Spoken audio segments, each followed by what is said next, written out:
Control the language, shape the mind.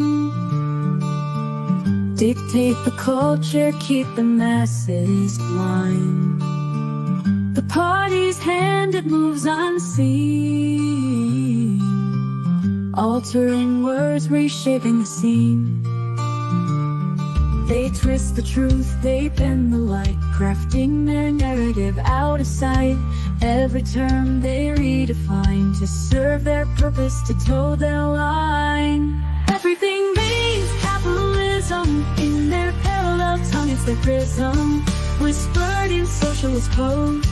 The truth obscured, the meanings erode. From bourgeoisie to equity, saying their language weaves a twisted game. Each word a tool, each phrase a ploy to cloak the truth in their employ.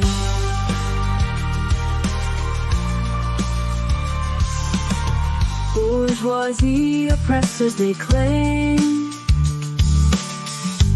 equity's their utopia's name. Whiteness, racism, systemic flight, all roads lead back to their abolition fight. Fascism dubbed as free market's dream, abolishing individual liberties, their scheme. Normativity, patriarchy's grip, all intertwined, their narrative flip. Everything means capitalism in their parallel tongue, it's the prism, whispered in socialist code. The truth obscured, the meanings erode. From bourgeoisie to equity, saying their language weaves a twisted game. Each word a tool, each phrase a ploy to cloak the truth in their employ. Queer and trans, they declare the war on capitalism's norm they're destroy. Gender binary, the nuclear family's goal. Their destruction is the goal. Imperialism, colonization's reign. Decolonization to break the chain. The police, enforcers, they're named. Guardians of capital, their claim.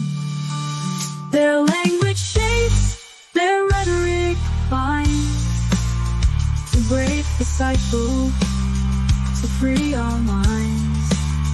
For in their words, their hidden game, capitalism's grip, they aim to tame.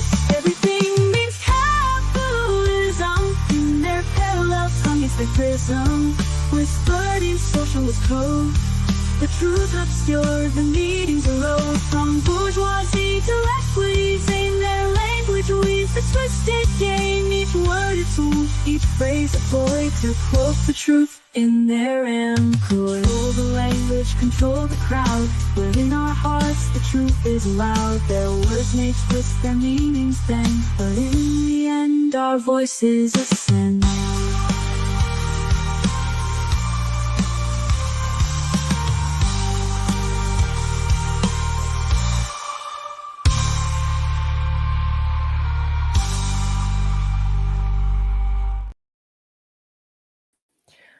What up, what up, what up? Happy Monday! Welcome to The Cult. The Cult is a show that I stream Monday through Friday at 5 p.m. where we explore all elements of the culture war that we are all irrevocably trapped in, that is happening around us all the time.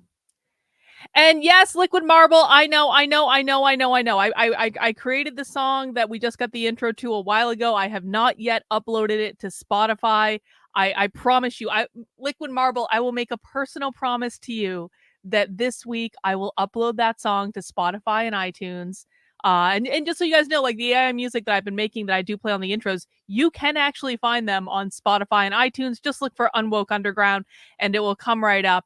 But oh, we do need a fascist song. Oh, that's a good idea, but we should make our own fascist song. That's what we're going to do next. We're going to talk about having bonfires with all the gender ideology and queer ideology books. That definitely won't get me in trouble at all. People definitely won't think I'm insane if I release a whole song about the virtues of fascism. Those are the games you play, though. Those are the risks you take when you call someone insane for literally years. And then all of a sudden they're like, all right, you wanted me to be insane. Then I'm going to start releasing songs about fascism, mother effers. And that's just the way it goes. And you can cry all the tears you want. What is it?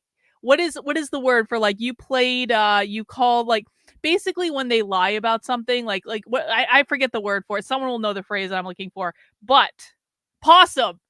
You play like is it something like that? I don't know. Anyway, maybe we'll do some songs about fascism. I don't know. But well, yeah, it's certainly gaslighting. Certainly is. Today I've been getting called insane on Twitter because I work for myself. For real. This one guy, he keeps calling me insane on Twitter, and he keeps saying that I have a mental illness because I work for myself. And he's like, I would prefer to have a real job. And I'm like, well, you can keep that real job, bro. I've been working for myself for over a decade. Crying wolf. Yes, thank you. Crying wolf. That's what I was looking for. You cry wolf and say I have a mental illness for literally years every single day because all you do is me, me, me, me, me, me, me, me, me, me, me, me, me. And eventually I'm just going to run out of fucks to give, and I'm actually going to do stuff that's crazy. Anyway, yes, apparently, according to the anti-woke, outrage mob on the internet, self-employed people are insane. I personally think it's insane to work for other people, but we all make choices. Like, if you guys would rather have a real job in the real world where you have to take orders from other people, I bless your heart, and I wish you the very best of luck. But I'm going to work for myself. I like working for myself. I really do. Speaking of working for myself, we do actually have to jump right into our content today, because at 7 p.m. tonight, I do have a supporter call. We do supporter calls Monday and Wednesday.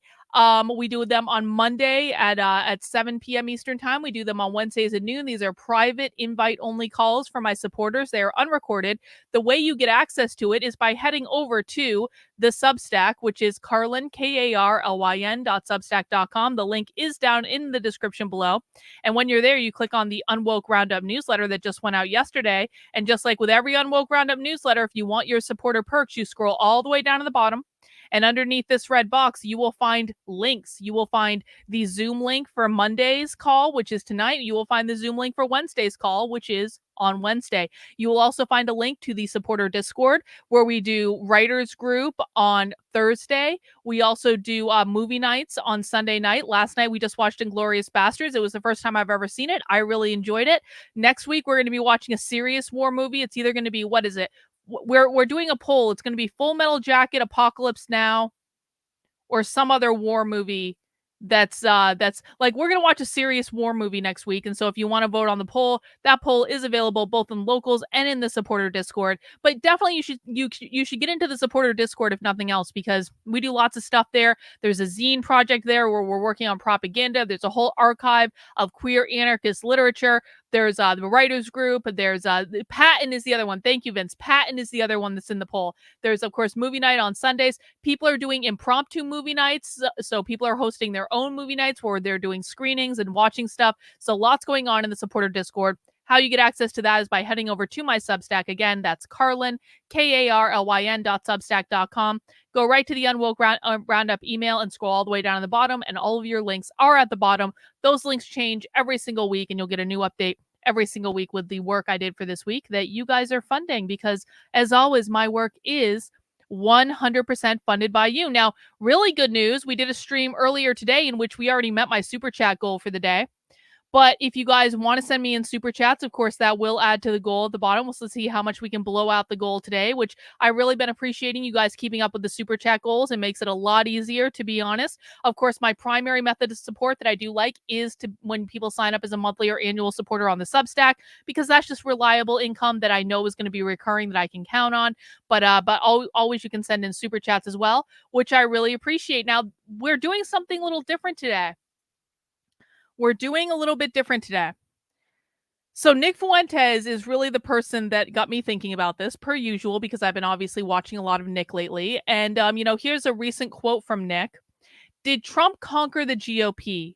Because there was this tension for so long. There was an open conflict, an open and vicious and personal and ideological conflict. Now that they are together, who won? Did Trump conquer the GOP, or did the GOP conquer Trump? It's very clear the GOP won. Now, listen, I wasn't really paying as much attention to Trump in 2016, but Nick was. Nick was door knocking in New Hampshire. I wonder if Nick maybe knocked on my door. Wouldn't that have been funny? Wouldn't it have been funny if when Nick was doing door knocking in New Hampshire, he actually knocked on my door at one point? Wouldn't that just like the crazy coincidences? Anyway, Nick was very involved with Trump in 2016. He supported him. He, did debates on his behalf when he was a lot younger at BU and all that stuff. And so Nick has been talking about how Trump has just really kind of morphed into what the swamp and the GOP want him to be since 2016. And this is kind of new for me because again, I wasn't really paying attention. I was still a Democrat in 2016, so I certainly wasn't giving Trump the benefit of the doubt. I thought it would be a fun exercise to go back and watch some old Trump. So just for me, because like I haven't seen this stuff in a really long time. And I bet some of you have never seen this stuff at all. And so I thought, and I picked out this special. We're going to be watching the infamous, one of the infamous, I'm trying to find a picture of Trump and Hillary in the same screenshot. Of course I can't. Why can't I find Trump and Hillary in the same screen? There we go. I decided we would start with this. We would start with the second presidential debate that Trump and Hillary had in 2016, because this is the debate. The only thing I remember about this debate was Trump stalking Hillary Clinton from behind, where they were like walking around in the crowd and Hillary would be like answering a question and Trump would come like right up behind her. And so that's all I remember from this debate, but I thought this would be as good a place to start as any. I also want to redo the first GOP primary debate from actually 2015, where you had that huge clown car of GOP candidates and Trump was right in the middle of it. And so that's also what I want to do. Well, the 215 is from the earlier stream, so I'm adding both. It's a daily goal. It's not like a single stream goal. So yeah, I got $250 in super chats from earlier. If you guys still want to send me super chats, so you can still send me money, don't worry about it. All right. I'm just celebrating the fact that we already surpassed the daily goal from earlier, so cool. Anyway, I want to revisit original Trump for my own edification to see how much Trump has changed. I thought some of you guys might like to do this exercise with me. We do, especially since like there's not actually an out of this realm possibility that Hillary still could backstab Kamala Harris. There are people, Alex Jones is saying that he thinks that Hillary Clinton is going to come and backstab Kamala Harris and try to take the nomination at the convention. So we maybe even will see a Trump and Hillary rematch. I think that'll be fun. Anyway, I want to jump right into it because this is a longer debate and I do have to leave at 7 p.m. So we're going to get through as much of it as possible. I've already turned the speed up just 25%. I don't like to turn it up all the way, but I have turned the speed of the video up a little bit. So hopefully we'll be able to get through most of it. Mount the like button for me, guys. Mounting the like button lets YouTube know to recommend my content. That way we can have more friends come and join us. And I want to say hello to Rich and the Fascist New World Order official over on Rumble. Anyone else that's watching over on Rumble, I appreciate you guys as well. Please make sure you are subscribed on whatever platform you're watching on. Let's get this party started. Thank you very much for being here. We're going to begin with a question from one of the members in our town hall. Each of you will have 2 minutes to respond to this question. Secretary Clinton, you won the coin toss, so you'll go first. Our first question comes from Patrice Brock. Patrice? Thank you and good evening. The last presidential debate could have been rated as MA, mature audiences, per TV parental guidelines. Knowing that educators assign viewing the presidential debates as students' homework, do you feel you're modeling appropriate and positive behavior for today's youth? Well, thank you. Are you a teacher? Why is this not showing yes. them, actually? Like, why isn't this showing them? Why is this showing some sort of preemptive coverage thing? Is the sound not working? Hang on. What's going on? This is weird. Hang on. Let me just refresh that. That doesn't make any sense. And we saw those questions for the first time this morning. That doesn't make any sense. Because that's, I think, the best way for us to. Why is the sound all messed up? Why is it not synced up? Okay. We have seen him insult women. Hang on. Pause. That's not the correct. That video is all messed up. Hang on. Hang on. We're gonna find a different one. Clinton, Trump, second debate. I don't know what's going on there, but the sound was not synced up at all. Okay, is this the same one? Let's try this one. Okay, here.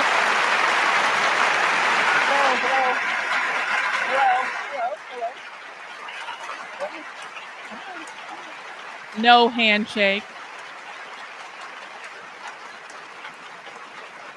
No handshake.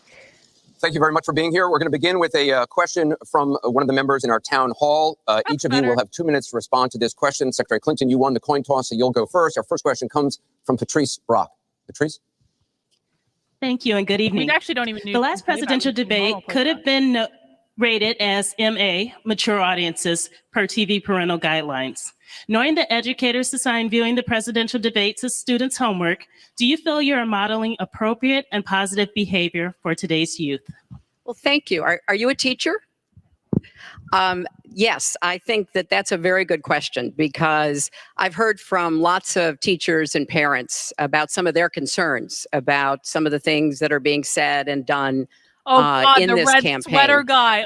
And I think it is very important for us to make clear to our children that our country really is great because we're good.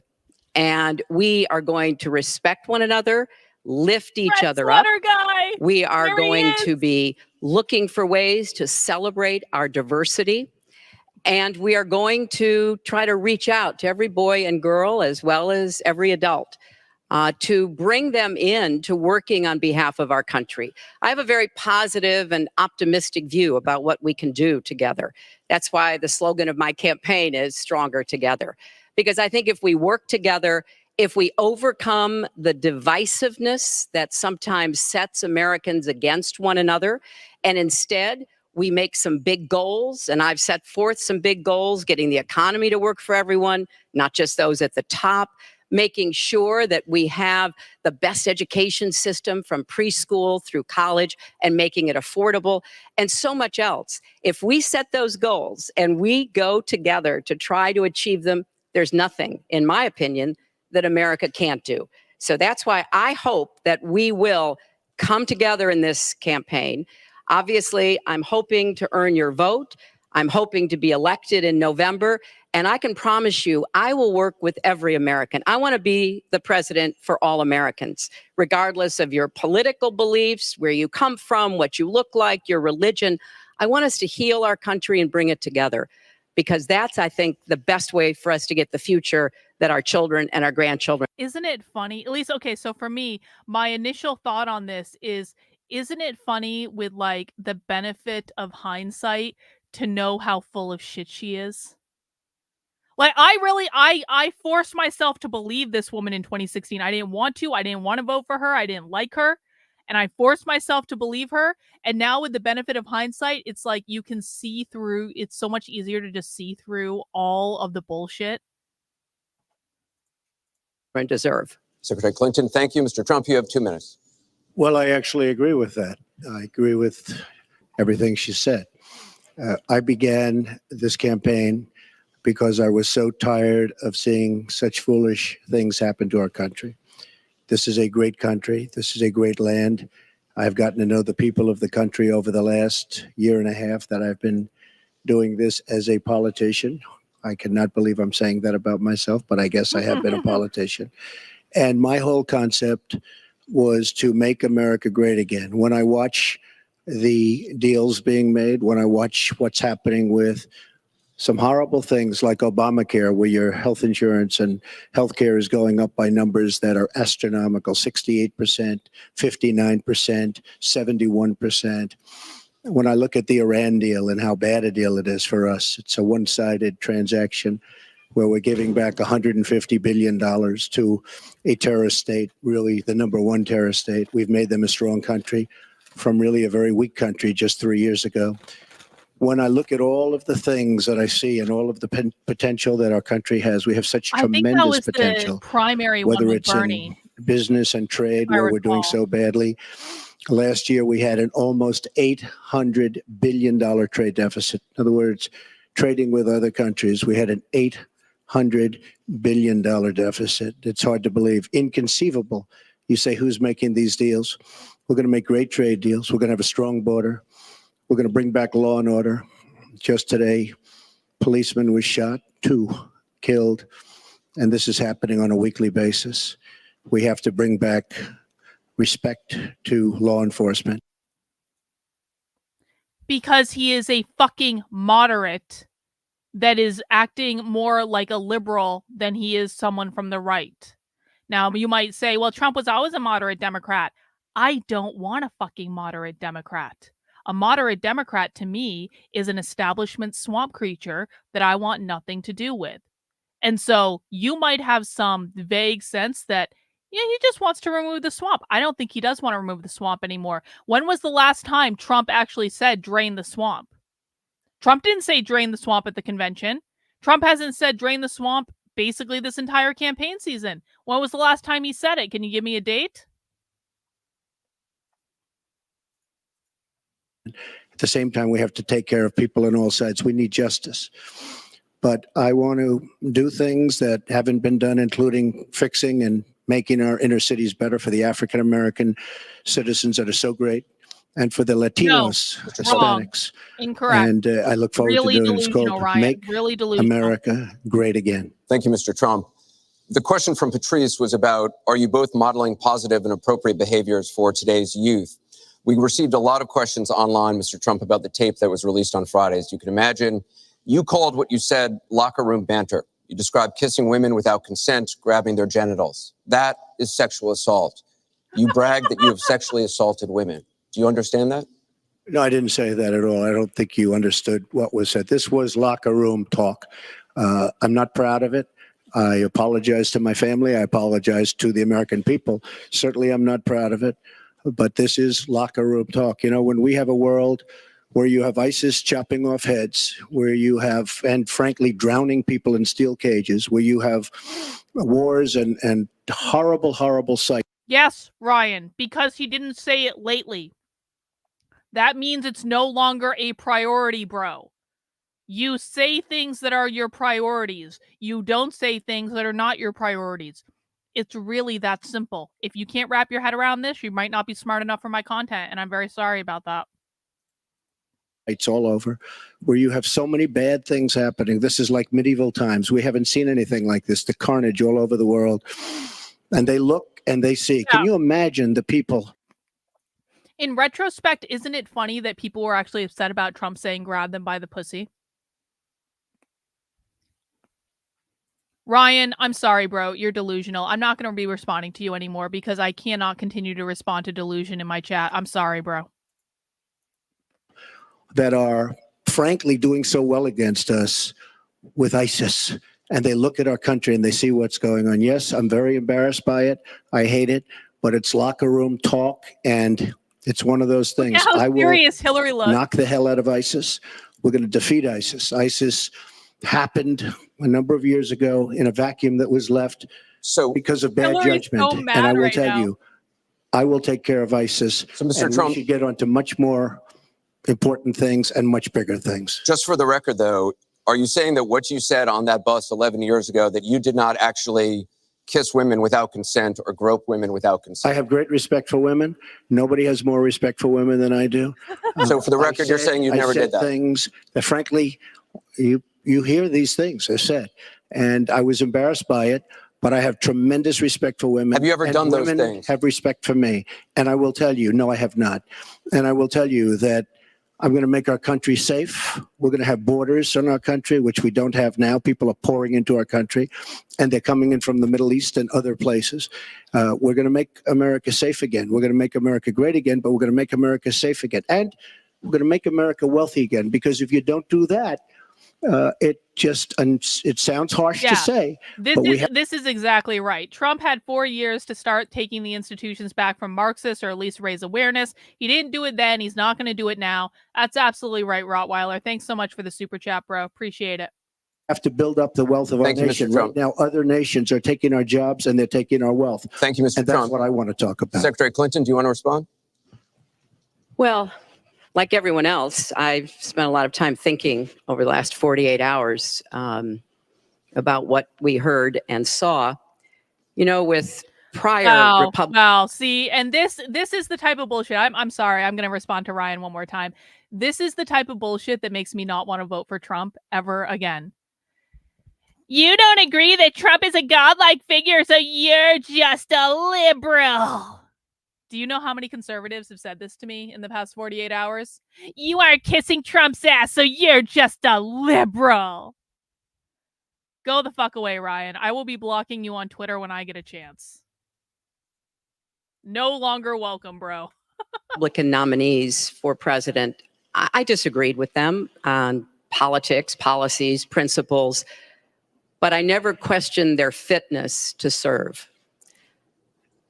Donald Trump is different. I said starting back in June that he was not fit to be president and commander-in-chief. And many Republicans and independents have said the same thing. What we all saw and heard on Friday was Donald talking about women, what he thinks about women, what he does to women. She's so serious. And he has said that the video doesn't represent who he is. But I think it's clear to anyone who heard it that it represents exactly who he is. Because we've seen this throughout the campaign. Daniel. We have seen him insult women. We've seen him rate women on their appearance, ranking them from 1 to 10. We've seen him embarrass women on TV and on Twitter. We saw him after the first debate spend nearly a week denigrating a former Miss Universe in the harshest, most personal terms. So, yes, this is who Donald Trump is. But it's not only women, and it's not only this video that raises questions about his fitness to be our president, because he has also targeted immigrants, African Americans, Latinos. This is legitimately hilarious to listen to like Hillary be like, he's an incompetent man because he said grab him by the pussy. People with disabilities, POWs, Muslims, and so many others. So this is who Donald Trump is. And the question for us, the question our country must answer is that this is not who we are. That's why, to go back to your question, I want to send a message, we all should, to every boy and girl, and indeed to the entire world, that America already is great, but we are great because we are good. And we will respect one another, and we will work with one another, and we will celebrate our diversity. These are very important values to me because this is the America that I know and love. And I can pledge to you tonight that this is the America that I will serve if I'm so fortunate enough to become your president. And we want to get to some questions Well, am I from allowed to online. respond to that? I assume I am. Yes, you can respond to that. It's just words, folks. It's just words. Those words, I've been hearing them for many years. Trump was right. I heard them when they were running for the Senate in New York, where Hillary was going to bring back jobs to upstate New York, and she failed. I've heard them where Hillary is constantly talking about the inner cities of our country, which are a disaster, education-wise, job-wise, safety-wise, in every way possible. I'm going to help the African Americans. I'm going to help the Latinos, Hispanics. I am going to help the inner cities. She's done a terrible job for the African Americans. She wants their vote and she does nothing. And then she comes back 4 years later. We saw that firsthand when she was a United States Senator. She campaigned where the Mr. Trump, I want to get to audience questions and online questions. So she's allowed to do that, but I'm not allowed to respond. You're going to get to respond right now. That sounds fair. This tape is generating intense interest. In just 48 hours, it's become the single most talked about story of the entire 2016 election on Facebook, with millions and millions of people discussing it on the social network. Wow. As we said a moment ago, we do want to bring in questions from voters around the country via social media. And our first stays on this topic. Jeff from Ohio asks on Facebook, Trump says the campaign has changed him. When did that happen?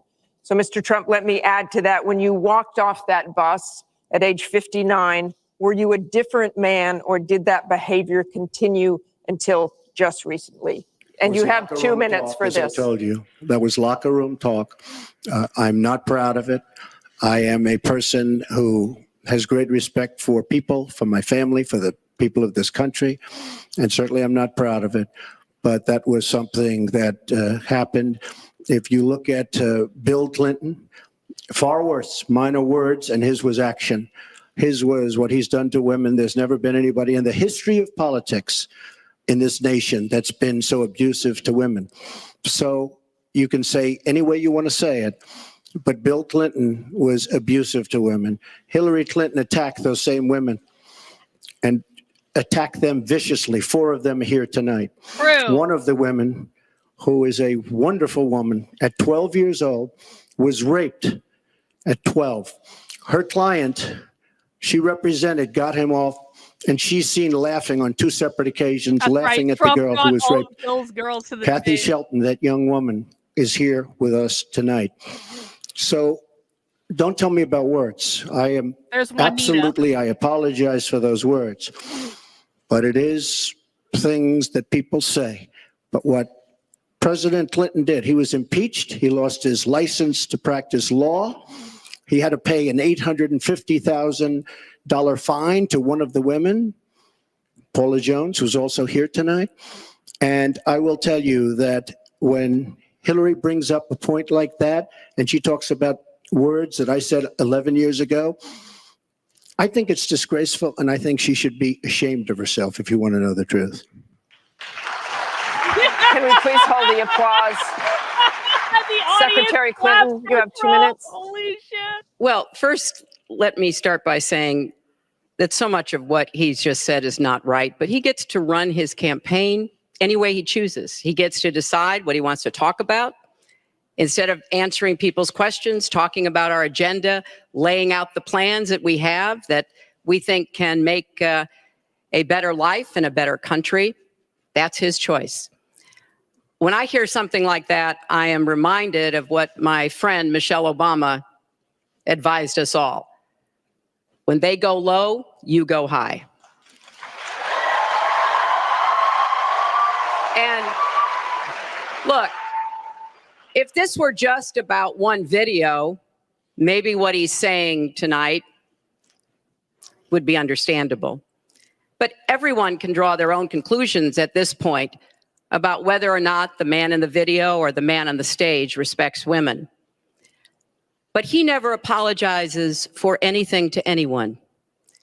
He never apologized to Mr. and Mrs. Khan, the Gold Star family, whose son, Captain Khan, died in the line of duty in Iraq.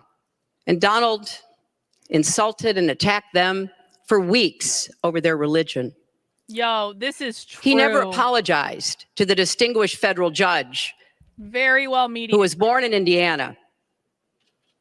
But Donald's People should learn how to recognize when someone is media trained, and if someone is too well media trained, be instantly skeptical of every single thing they say. For instance, what is her name? The CEO of Twitter, Lindsay Yacker, whatever, that woman that runs Twitter. Like, she is way too well media trained. I don't trust a single thing that woman says. Way too well media trained. Thanks for the super chat, Tate, and appreciate it. said he couldn't be trusted to be a judge because Linda Yacarino, his parents there it were, is. quote, Linda, Mexican. Thank you. Linda, why? He never apologized to the reporter that he mimicked and mocked on national television, and our children were watching. And he never apologized for the racist lie that President Obama was not born in the United States of America. He owes the president an apology. He owes our country an apology. And he needs to take responsibility for his actions and his words. Well, you owe the president an apology because, as you know very well, your campaign, Sidney Blumenthal, he's another real winner that you have. And he's the one that got this started along with your campaign manager. And they were on television just 2 weeks ago. She was saying Exactly that. So you really owe him an apology. You're the one that sent the pictures around your campaign, sent the pictures around with President Obama in a certain garb. That was long before I was ever involved. So you actually owe an apology. And number two, Michelle Obama. I've gotten to see the commercials that they did on you. And I've gotten to see some of the most vicious commercials I've ever seen of Michelle Obama talking about you, Hillary. So you talk about friend, go back and take a look at those commercials. A race where you lost, fair and square, unlike the Bernie Sanders race where you won, but not fair and square, in my opinion. And all you have to do is take a look at WikiLeaks and just see what they said about Bernie Sanders and see what Deborah Wasserman Schultz had in mind, because Bernie Sanders, between superdelegates and Deborah Wasserman Schultz, he never had a chance. And I was so surprised to see him sign on with the devil. But when you talk about apology, I think the one that you should really be apologizing for, and the thing that you should be apologizing for, are the 33,000 emails that you deleted and that you acid washed. And then the 2 boxes of emails and other things last week that were taken from an office and are now missing. And I'll tell you what, I didn't think I'd say this, but I'm going to say it. And I hate to say it, but if I win, I am going to instruct my Attorney General to get a special prosecutor to look into your situation, because there has never been so many lies, so much deception. And he never did. There has never been anything like it. And we're going to have a special prosecutor. When I speak, I go out and speak. The people of this country are furious. In my opinion, the people that have been long-term workers at the FBI are furious. There has never been anything like this, where emails and you get a subpoena, and after getting the subpoena, you delete 33,000 emails. And then you acid wash them or bleach them, as you would say, a very expensive process. So we're going to get a special prosecutor, and we're going to look into it, because you know what? People have been, their lives have been destroyed for doing 1/5 of what you've done. And it's a disgrace. And honestly, you ought to be ashamed of yourself. Secretary Clinton, I want to follow up on that. I'm going to let you talk about email. Because everything he just said is absolutely false, but I'm not surprised. In the first debate, and we realize the audience needs to calm down here. I told people that it would be impossible. This is the type of action I want out of Trump. This is the type of response that I want Trump to induce in everyone. To be fact-checking Donald all the time. I'd never get to talk about anything I want to do and how we're going to really make lives better for people. I don't know. So once again, go to HillaryClinton.com. We have literally Trump. You can fact check him in real time. Last time at the first debate, we had millions of people fact checking. So I expect we'll have millions more fact checking because, you know, it's just awfully good that someone with the temperament of Donald Trump is not in charge of the law in our country. Because you'll be in jail. Secretary Clinton.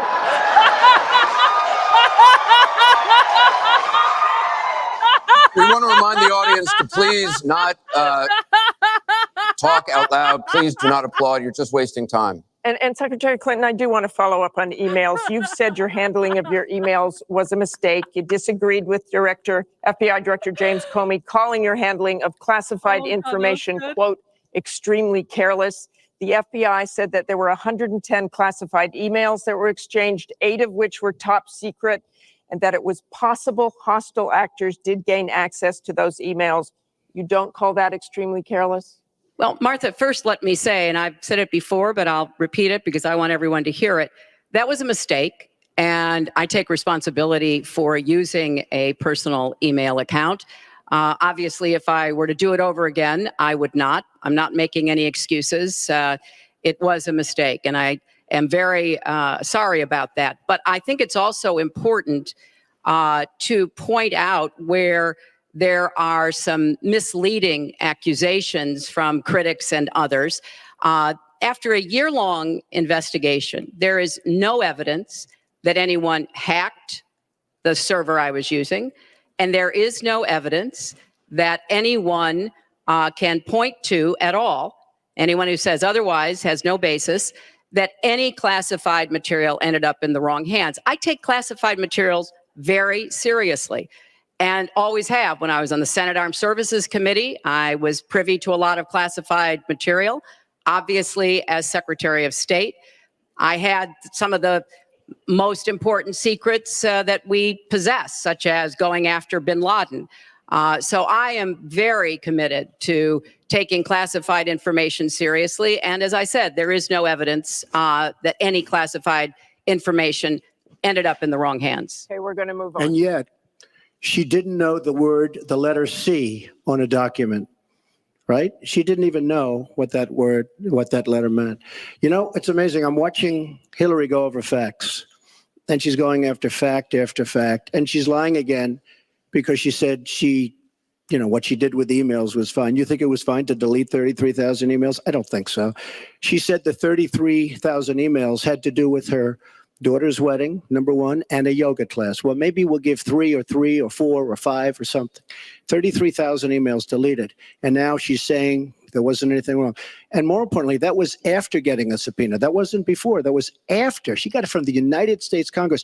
And I'll be honest, I am so disappointed in congressmen, including Republicans, for allowing this to happen. Our Justice Department, where her husband goes onto the back of an airplane for 39 minutes, talks to the Attorney General days before a ruling is going to be made on her case.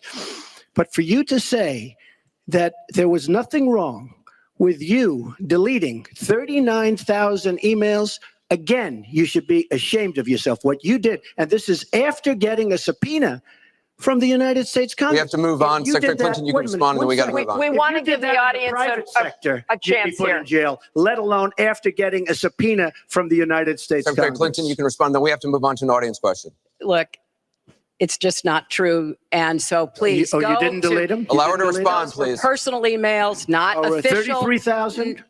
Well, we turned over 35,000. So Oh, yeah. it was. What about the other 15,000? Please allow her to respond. She didn't talk while you talked.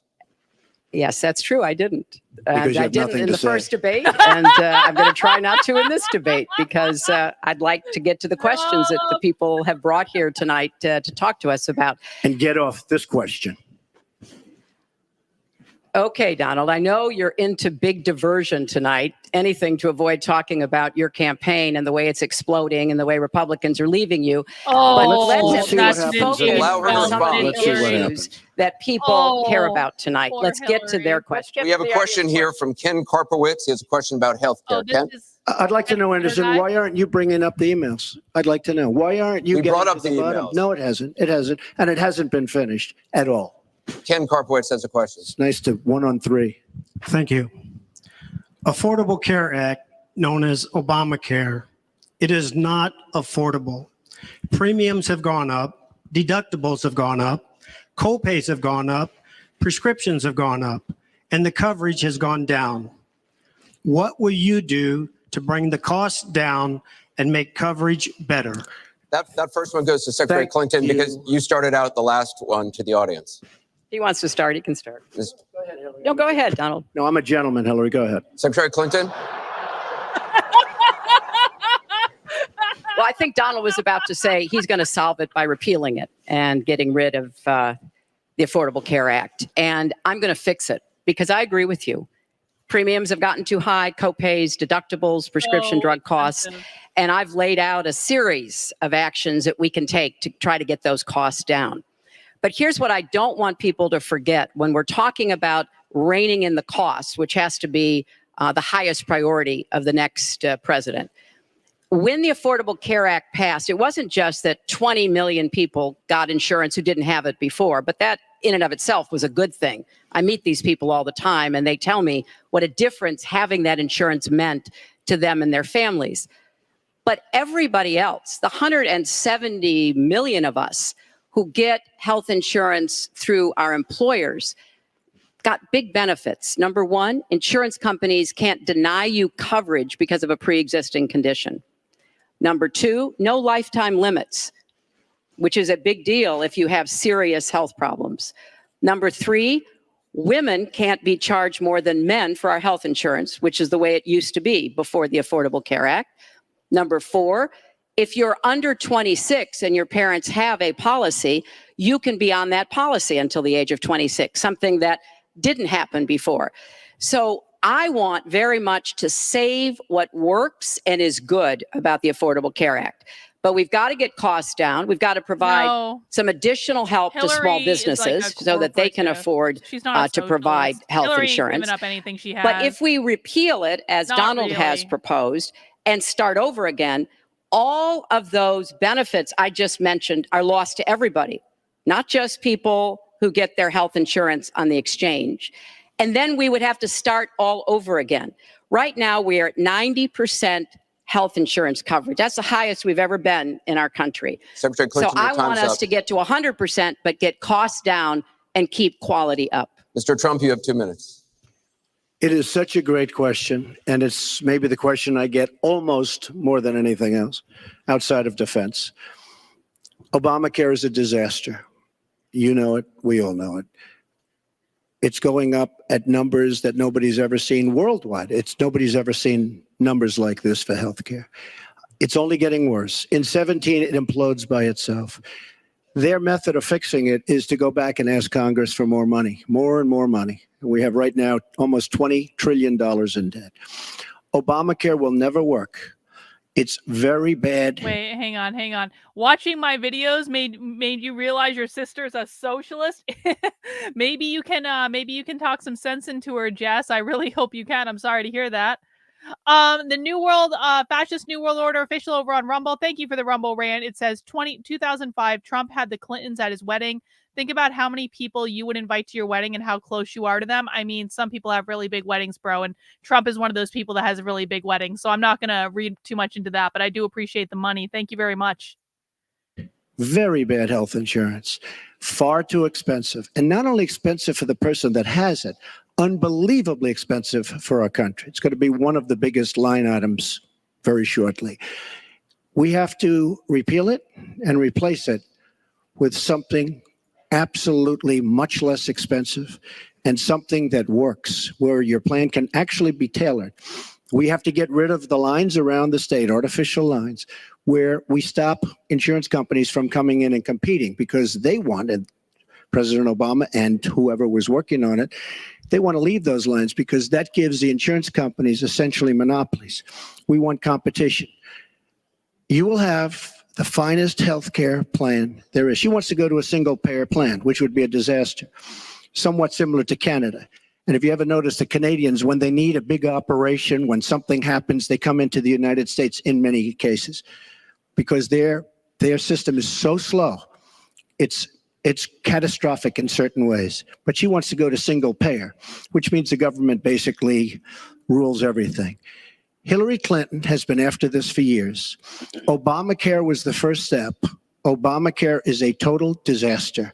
And not only are your rates going up by numbers that nobody's ever believed, but your deductibles are going up so that unless you get hit by a truck, you're never going to be able to use it. Mr. Trump, It is a disastrous plan, and it has to be repealed and replaced. Secretary Clinton, let me follow up with you. Your husband called Obamacare, quote, the craziest thing in the world, saying that small business owners are getting killed as premiums double, coverage is cut in half. Was he mistaken, or was his mistake simply telling the truth? No, I mean, he clarified what he meant, and it's very clear. Look, we are in a situation in our country where if we were to start all over again, What's going on with the video? we might come up with a different system. Why But did we have an employer-based system. That's where the vast majority of people get their health care. And the Affordable Care Act was meant to try to fill the gap between people who were too poor and couldn't put together any resources to afford health care, namely people on Medicaid. Obviously, Medicare, which is a single-payer system, which takes care of our elderly and does a great job doing it, by the way.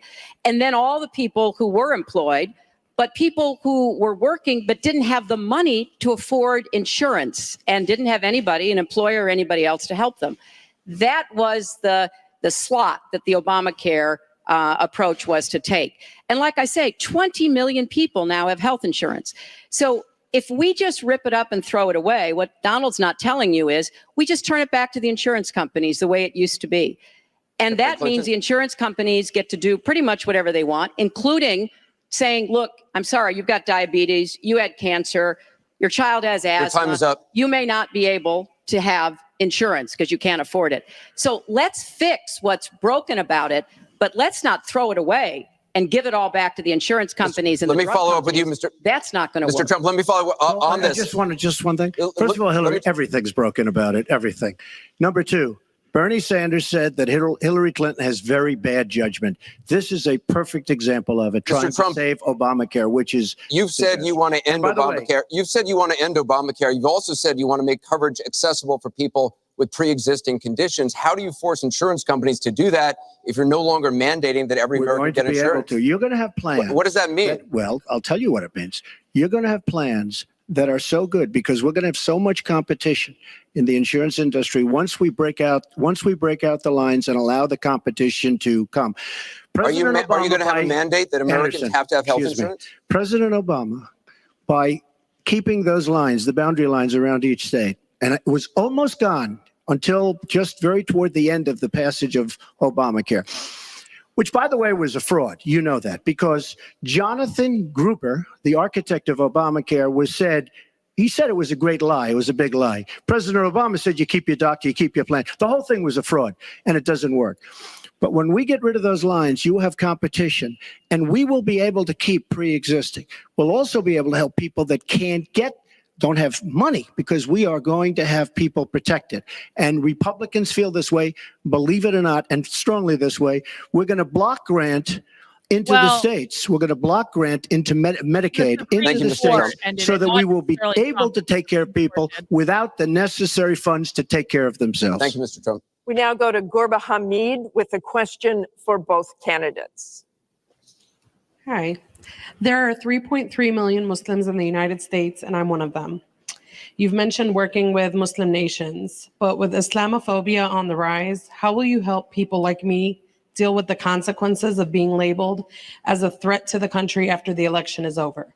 Mr. Trump, you're first. Well, you're right about Islamophobia, and that's a shame.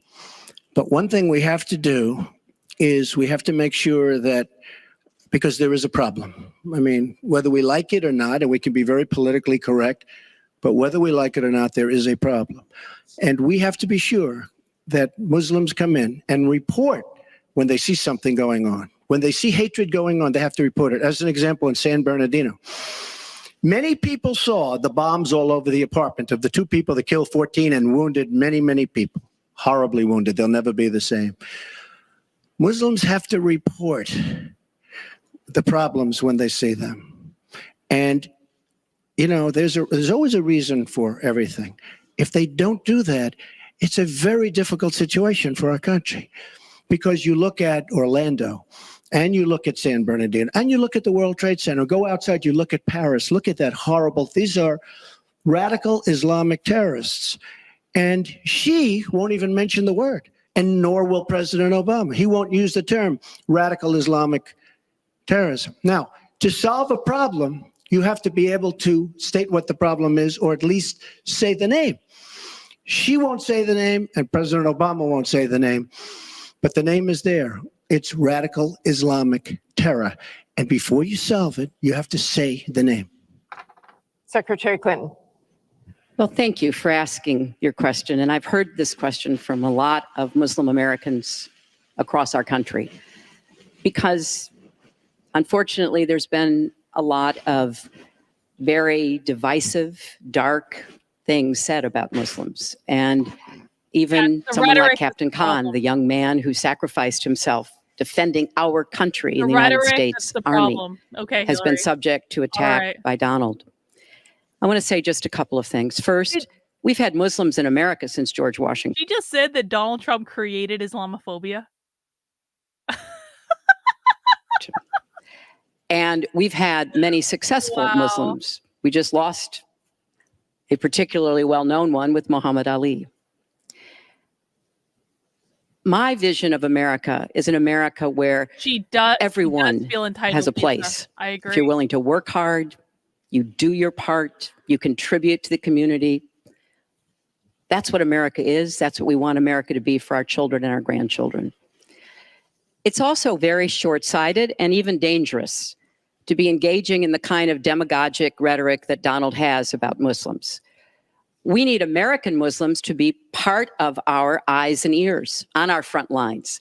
I've worked with a lot of different Muslim groups around America. Wow, so I've Hillary's met with a saying lot of exactly them, the same and thing I've that Trump heard just said. how important it is for them to feel that they are wanted and included and part of our country, part of our homeland security. And that's what I want to see.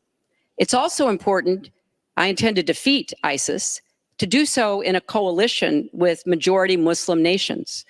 Right now, a lot of those nations are hearing what Donald says and wondering, why should we cooperate with the Americans? And this is a gift to ISIS and the terrorists, violent jihadist terrorists. We are not at war with Islam. And it is a mistake, and it plays into the hands of the terrorists to act as though we are. So I want a country where citizens like you and your family are just as welcome as anyone else. Thank you, Secretary Clinton. Mr. Trump, in December, you said this: Donald J. Trump is calling for a total and complete shutdown of Muslims entering the United States until our country's representatives can figure out what the hell is going on.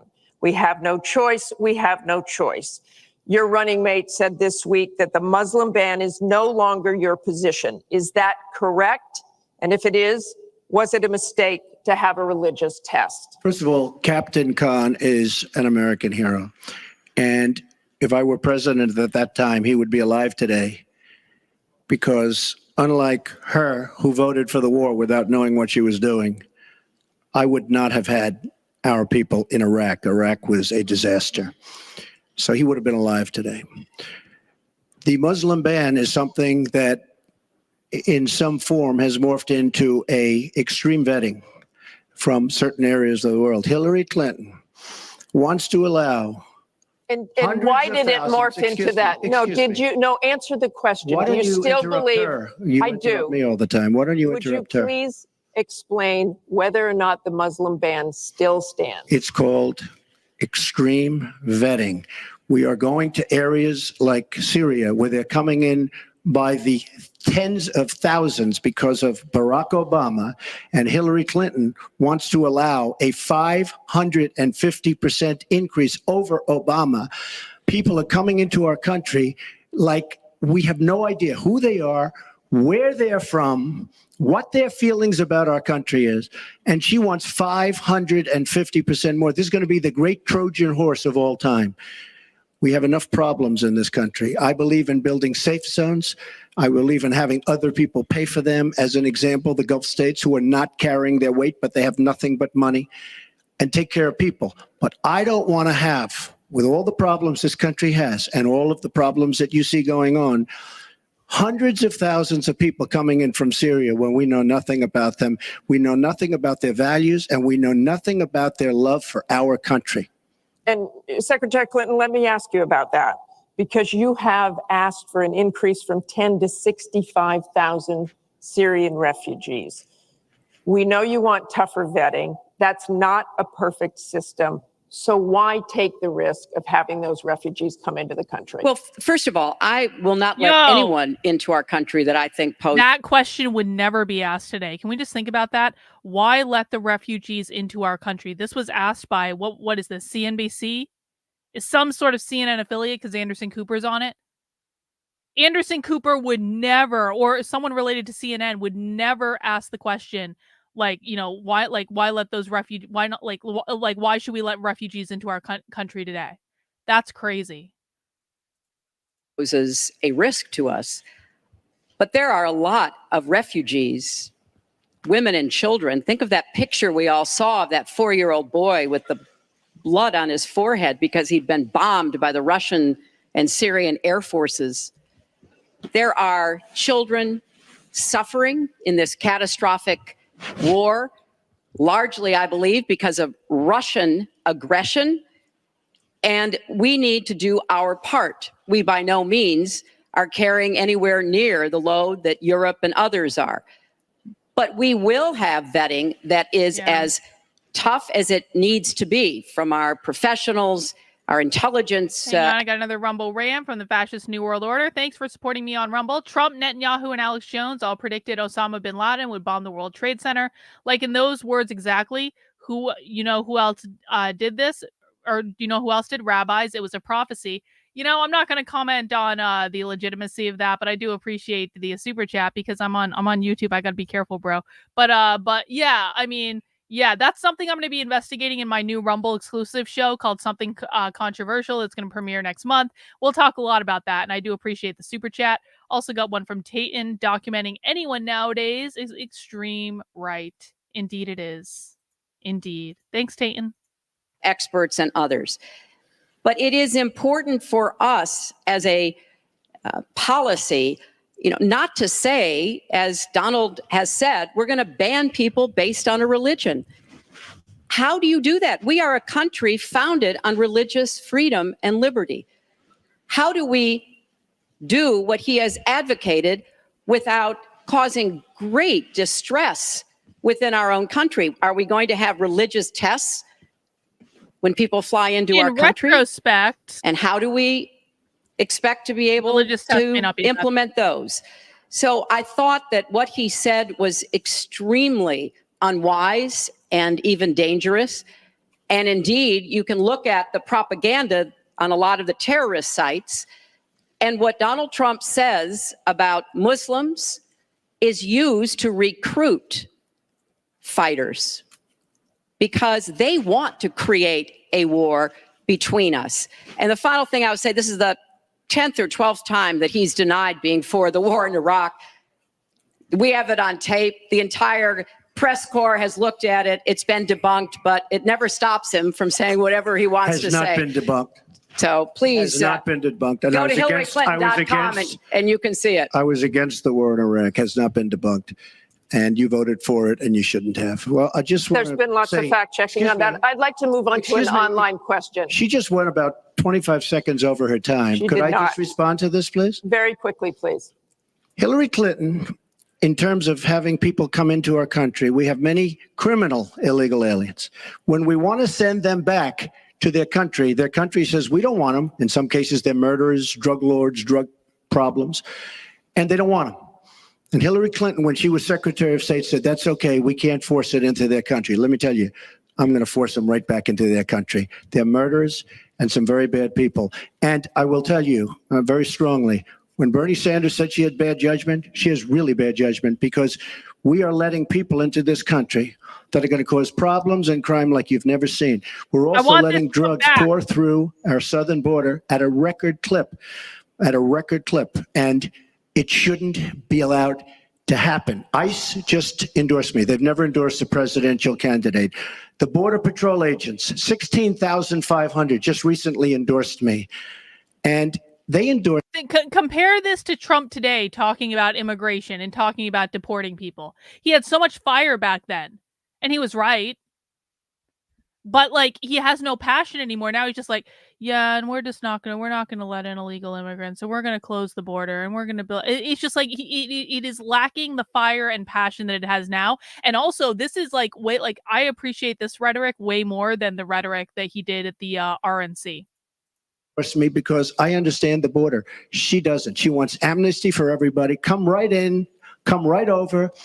It's a horrible thing she's doing. She's got bad judgment, and honestly, so bad that she should never be president of the United States. That I can tell you. Thank you, Mr. Trump. I want to move on. This next question comes from the public through the Bipartisan Open Debate Coalition's online forum, where Americans submitted questions that generated millions of votes. This question involves WikiLeaks' release of purported excerpts of Secretary Clinton's paid speeches, which she has refused to release, and one line in particular in which you, Secretary Clinton, purportedly say you need both a public and private position on certain issues. So, two from Virginia asks, is it okay for politicians to be two-faced? Is it acceptable for a politician to have a private stance on issues? Secretary Clinton, well, your 2 minutes. Right. As I recall, that was something I said about Abraham Lincoln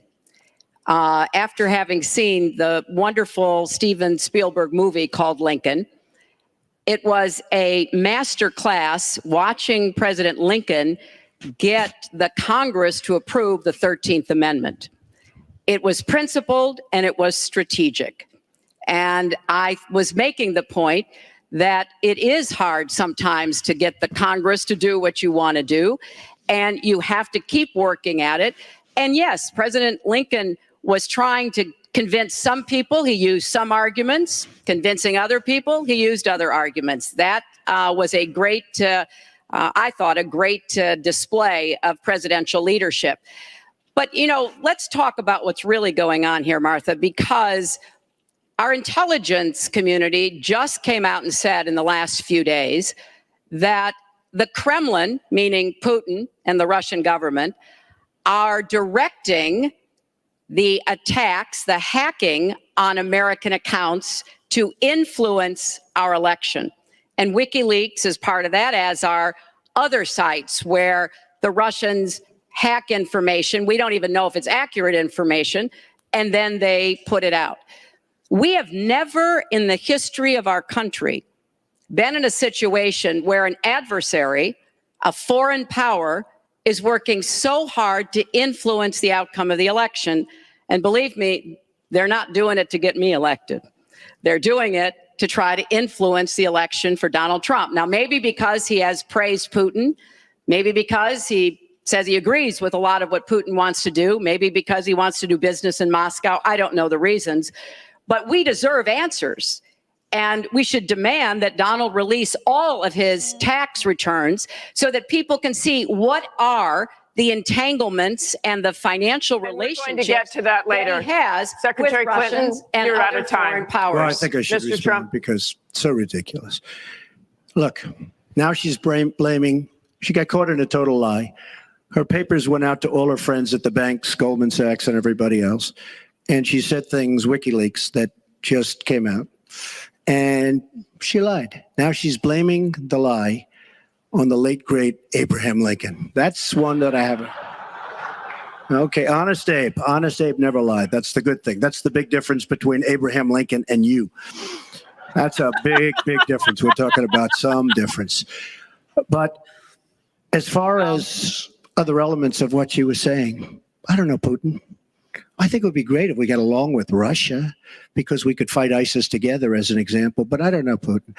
But I notice anytime anything wrong happens, they like to say the Russians. She doesn't know if it's the Russians doing the hacking. Maybe there is no hacking. But they always blame Russia. And the reason they blame Russia is because they think they're trying to tarnish me with Russia. I know nothing about Russia. I know about Russia, but I know nothing about the inner workings of Russia. I don't deal there. I have no businesses there. I have no loans from Russia. I have a very, very great balance sheet. So great that when I did the old post office on Pennsylvania Avenue, the United States government, because of my balance sheet, which they actually know very well, chose me to do the old post office between the White House and Congress. That's a great chose hotel. me to do the old post office. One of the primary things, in fact, perhaps Great the primary hotel. thing, was balance sheet.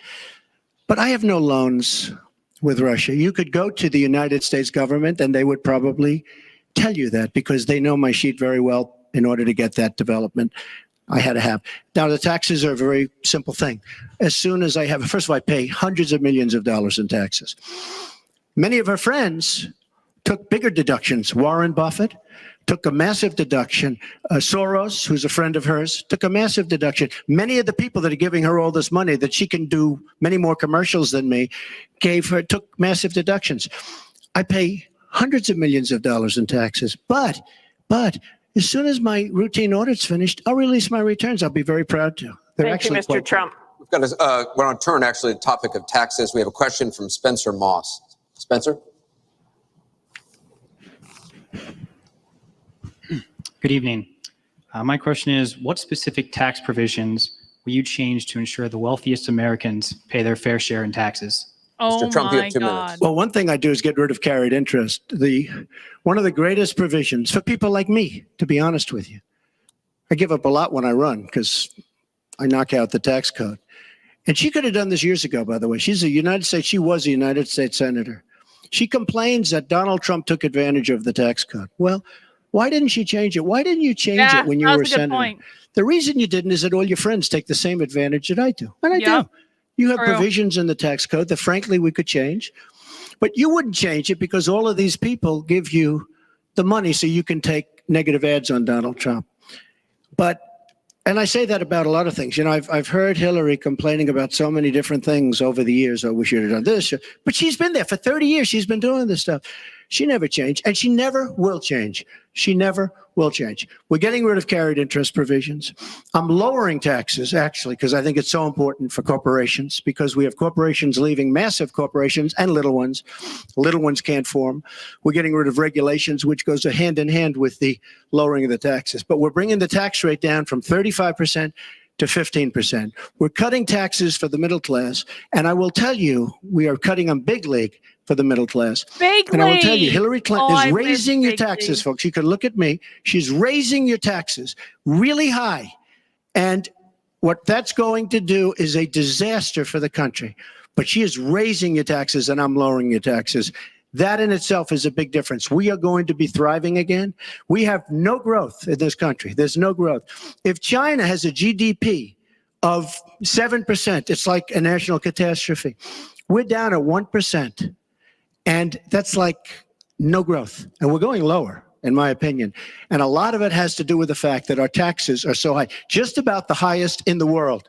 And I'm bringing them down to one of the lower in the world.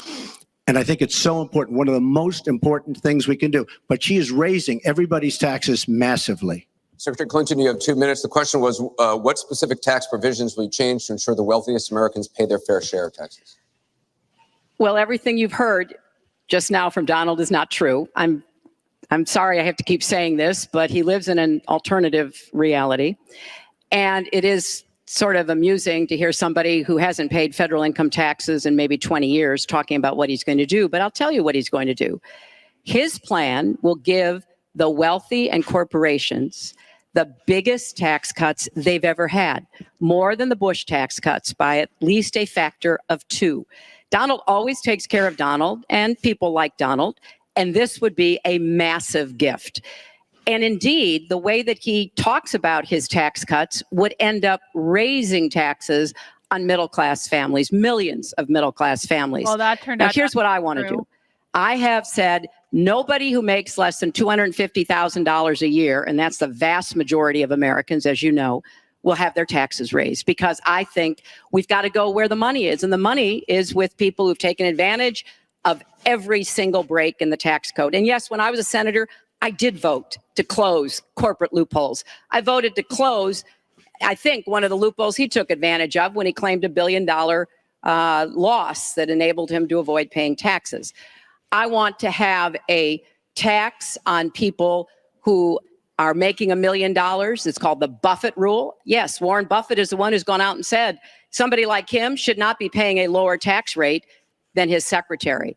I want to have a surcharge on incomes above $5 million. We have to make up for lost times, because I want to invest in you. I want to invest in hardworking families.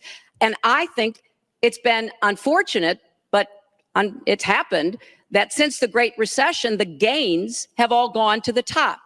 And we need to reverse that. People like Donald, who paid 0 in taxes, 0 for our vets, 0 for our military, 0 for health and education. That is wrong. And we're going to make sure that nobody, no corporation and no individual can get away without paying his fair share to support our country. Mr. Trump, I want to give you the chance to respond. I just want to tell our viewers what she's referring to. In the last month, taxes were the #1 issue on Facebook for the first time in the campaign. The New York Times published 3 pages of your 1995 tax return. They show you claimed a $916 million loss, which means you could have avoided paying personal federal income taxes for years. You've said you pay state taxes, employee taxes, real estate taxes, property taxes. You have not answered, though, a simple question. Did you use that $916 million loss to avoid paying personal federal income taxes for years? Of course I do. Of course I do. Yes, you and should. so That's do smart. all of her donors, or most of her donors. I know many of her donors. Her donors took massive tax write-offs. So have a you lot not of paid my personal federal income taxes? a lot of my write-off was depreciation and other things that Hillary, as a senator, allowed, and she'll always allow it, because the people that give her all this money, they Why want it. shouldn't he have? That's why. This is See, like, I understand the tax code better than you know what? You know what this reminds me of? This is like when people accuse me of being a grifter on the internet, which just happened earlier today. Some guy accused me of being a grifter on the internet because I work for myself, and he was like, "I have a real job, and you're just grifting people out of hard-earned money on the internet." I'm like, people want to support my work. People want to buy my merch. People want to send in super chats.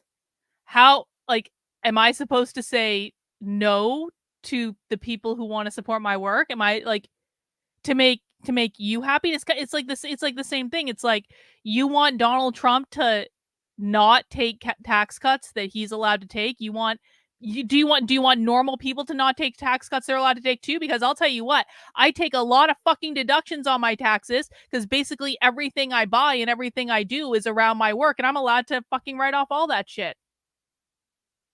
Am I not supposed to do that? Is Donald Trump not supposed to do that? Are you guys not supposed to do that? It's like people try to gaslight you into believing that you're not entitled to things that, like, first off, is none of their fucking business. Secondly, that is a voluntary exchange between two people. Yeah, Everyday Therapist says, when I was a solo therapist, was I being a grifter? People paid me to listen to them and I came up with ways to help them. Exactly. God. Anybody that's ever The people that accuse other people of doing this stuff are just jealous that they're not doing it themselves. run for president, Hillary Clinton, and it's extremely complex. Hillary Clinton has friends that want all of these provisions, including they want the carried interest provision, which is very important to Wall Street people, but they really want the carried interest provision, which I believe Hillary's leaving. It's very interesting why she's leaving carried interest. But I will tell you that, number one, I pay tremendous. Exactly. I charge people $8 a month on my Substack, and it's completely voluntary and no one has to actually do it. And people are like, you're grifting out of hard-earned money. I'm like, I would spend more than that on a cup of coffee at Starbucks. Literally, like, my cup of coffee at Starbucks is a quad soy like latte. It's close to $10 in some places. But no, I'm evil and a grifter because I charge $8 a month on my Substack. Jesus. Numbers of taxes. I absolutely used it. And so did Warren Buffett. And so did George Soros. And so did many of the other people that Hillary is getting money from. Now, I won't mention their names because they're rich, but they're not famous. So we won't make them famous. Can you say how many years you have avoided paying personal federal income taxes? No, but I pay tax and I pay federal tax too. But I have a write-off. A lot of it's depreciation, which is a wonderful charge. I love depreciation.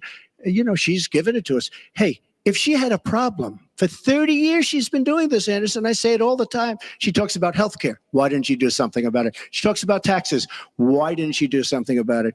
She doesn't do anything about anything other than talk. With her, it's all talk and no action. In the past, and again, Bernie Sanders, I want this it's Trump really back. bad judgment. She has made bad judgment not only on taxes, she's made bad judgments on Libya, on Syria, on Iraq.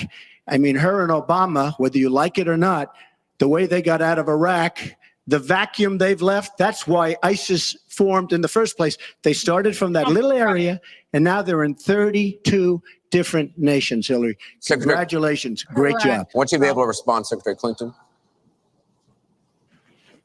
Well, here we go again. I've been in favor of getting rid of carried interest for years, starting when I was a senator from New York. But that's not the point here. Why didn't you do it? Why didn't you do it?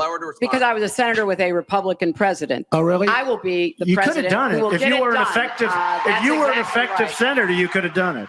If you were an effective senator, you could have done it. But you were not an effective. Please allow her to senator. respond. She didn't interrupt you. You know, under our Constitution, I'm not presidents have no something debate called rules. veto power. Look, he has now said repeatedly, 30 years this and 30 years that. So let me talk about my 30 years in public service. I'm very glad to do so. 8 million kids every year have health insurance because when I was First Lady, I worked with Democrats and Republicans to create the Children's Health Insurance Program. Hundreds of thousands of kids now have a chance to be adopted because I worked to change our adoption and foster care system. After 9/11, I went to work with Republican mayor, governor, and president to rebuild New York and to get health care for our first responders who were suffering because they had run toward danger and gotten sickened by it. Hundreds of thousands of National Guard and Reserve members have health care because of work that I did. And children have safer medicines because I was able to pass a law that required the dosing to be more carefully done. When I was Secretary of State, I went around the world And then when my supporters go and send Tim Pool super chats that I don't even know they're sending, I get blamed for it. Advocating for our country, but also advocating for women's rights, to make sure that women had a decent chance to have a better life, and negotiated a treaty with Russia to lower nuclear weapons. 400 pieces of legislation have my name on it as a sponsor or co-sponsor when I was a senator for 8 years. I worked very hard and was very proud to be reelected in New York by an even bigger margin than I had been elected the first time. And as president, I will take that work, that bipartisan work, that finding common ground, because you have to be able to get along with people to get things done in Washington. Thank you, Secretary. And I've proven that I can. And for 30 years, I've produced results for people. Thank you, Secretary. We're going to move on to Syria. Both of you have mentioned that. She said a lot of things. I mean, I think we should we be can allowed no. to. This is a really good point too. Like, we're mostly watching this to hear the Trump of the olden days, but like actually hearing someone speak like Hillary Clinton and not like Kamala Harris and Joe Biden, that's another I mean, to be really honest, that is another stark difference, isn't it? All right, guys, please mount the like button if you have not already. We're going to watch this for about another 40 more minutes. I don't know if we'll get through the whole thing, but we'll get really close. But mount the like button. Make sure you're subscribed to the channel if you are not already. I do have to end today at 7 p.m., but we will go right up until the very end. And I appreciate everyone hanging out with me to have this little blast into the past. It's been very informative so far. Maybe Mr. Trump, we're going to go on. This is about the audience. Disaster as a senator. Mr. Trump, we're going to move on. The heartbreaking video of a 5-year-old Syrian boy named Amran sitting in an ambulance after being pulled from the rubble after an airstrike in Aleppo focused the world's attention on the horrors of the war in Syria, with 136 million views on Facebook alone. But there are much worse images coming out of Aleppo every day now, where in the past few weeks alone, 400 people have been killed, at least 100 of them children. Just days ago, the State Department called for a war crimes investigation of the Syrian regime of Bashar al-Assad and its ally, Russia, for their bombardment of Aleppo. So this next question comes from social media through Facebook. Don't start, Diane Maria. from Pennsylvania asks, if you were president, what would you do about Syria and the humanitarian crisis in Aleppo? Isn't it a lot like the Holocaust when the U.S. waited too long before we helped? Secretary Clinton, we will begin with your 2 minutes. Well, the situation in Syria is catastrophic. And every day that goes by, we see the results of the regime by Assad in partnership with the Iranians on the ground, the Russians in the air, bombarding places, in particular Aleppo, where there are hundreds of thousands of people, probably about 250,000 still left. And there is a determined effort by the Russian Air Force to destroy Aleppo in order to eliminate the last of the Syrian rebels who were really holding out against the Assad regime. Russia hasn't paid any attention to ISIS. They're interested in keeping Assad in power. So when I was Secretary of State, advocated, and I advocate today, a no-fly zone and safe zones. We need some leverage with the Russians because they're not going to come to the negotiating table for a diplomatic resolution unless there is some leverage over them. And we have to work more closely with our partners and allies on the ground. But I want to emphasize that what is at stake here is the ambitions and the aggressiveness of Russia. Russia has decided that it's all in Syria, and they've also decided who they want to see become president of the United States, too, and it's not me. I've stood up to Russia. I've taken on Putin and others, and I would do that as president. I think wherever we can cooperate with Russia, that's fine, and I did as Secretary of State. That's how we got a treaty reducing nuclear weapons. It's how we got the sanctions on Iran that put a lid on the Iranian nuclear program without firing a single shot. So I would go to the negotiating table with more leverage than we have now. But I do support the effort to investigate for crimes, war crimes committed by the Syrians and the Russians and try to hold them accountable. Thank you, Secretary Clinton. First of all, Mr. she Trump. was there as Secretary of State with the so-called line in the sand, which... No, I wasn't. I was gone. I hate to interrupt you, But you at were in some contact, excuse me. at some you point we need to you do were in some total fact-checking contact here. with the White House. And perhaps, sadly, Obama probably still listened to you. I don't think he'd be listening very much anymore. Obama draws the line in the sand. It was laughed at all over the world what happened. Now, with that being said, she talks tough against Russia. But our nuclear program has fallen way behind, and they've gone wild with their nuclear program. Not good. Our government shouldn't have allowed that to happen. Russia is new in terms of nuclear. We are old, we're tired, we're exhausted in terms of nuclear. A very bad thing. Now, she talks tough. She talks really tough against Putin and against Assad. She talks in favor of the rebels. She doesn't even know who the rebels are. You know, every time we take rebels, whether it's in Iraq or anywhere else, we're arming people. And you know what happens? They end up being worse than the people. Look at what she did in Libya with Gaddafi.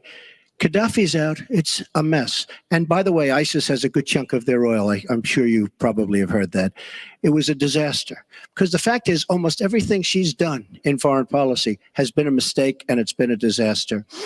But if you look at Russia, just take a look at Russia, and look at what they did this week, where I agree she wasn't there, but possibly she's consulted. We sign a peace treaty. Everyone's all excited.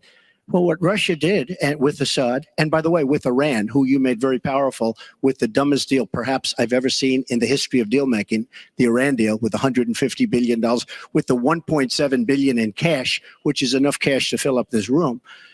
But look at that deal. Iran now and Russia are now against us. So she wants to fight. You know, I never respected how kind of on the ball Trump was with all of the ins and outs and all the little details with this stuff to call her bullshit on the spot and just the most kind of human manner be no, Hillary, that's fucked up. No, that's wrong. That was wrong. And here's why it's wrong. And I'm going to explain to you all these details. It's obvious Trump was reading from a variety of sources is what I'm saying. She wants to fight for rebels. There's only one problem. You don't even know who the rebels are. Mr. Trump, So Mr. what's Trump, the your purpose? 2 minutes And one thing is I have up. to say, Your 2 minutes I don't is like up. Assad at all, but Assad is killing ISIS. Russia is killing ISIS, and Iran is killing ISIS. And those three have now lined up because of our weak foreign policy. Mr. Trump, let me repeat the question. If you were president, what would you do about Syria and the humanitarian crisis in Aleppo? And I want to remind you what your running mate said. He said provocations by Russia need to be met with American strength, and that if Russia continues to be involved in airstrikes along with the Syrian government forces of Assad, the United States of America should be prepared to use military force to strike the military targets of the Assad regime. Okay. He and I haven't spoken, and I disagree. I disagree. You disagree I with think your we have running to mate. knock out ISIS. Right now, Good. Syria is fighting He ISIS. never liked Pence. We have people that want to He fight both at the never same liked time. him. But Syria is no longer Syria. Syria is Russia, and it's Iran, who she made strong, and Kerry and Obama made into a very powerful nation and a very rich nation very, very quickly, very, very quickly. I believe we have to get ISIS. We have to worry about ISIS before we can get too much more involved. She had a chance to do something with Syria. They had a chance, and that was the line. What do you think And will she happen if Aleppo falls? I think Aleppo is a disaster humanitarian-wise. What do you think will It is a happen if it falls? I think that it basically has fallen, okay? It basically has fallen. Let me tell you something. You take a look at Mosul. The biggest problem I have with the stupidity of our foreign policy. We have Mosul. They think a lot of the ISIS leaders are in Mosul. So we have announcements coming out of Washington and coming out of Iraq. We will be attacking Mosul in 3 weeks or 4 weeks. Well, all of these bad leaders from ISIS are leaving Mosul. Why can't they do it quietly? Why can't they do the attack, make it a sneak attack, and after the attack is made, inform the American public that we've knocked out the leaders, we've had a tremendous success. People leave. Why do they have to say we're going to be attacking Mosul within the next 4 to 6 weeks, which is what they're saying? How stupid is our country? There are sometimes reasons the military does that. psychological I can't warfare. think of any. I can't think of any. It and I'm might pretty be good to at it. help We have get General civilians Flynn, out. And we have, look, I have 200 generals and admirals who endorse me. I have 21 Congressional Medal of Honor recipients who endorse me. We talk about it all the time.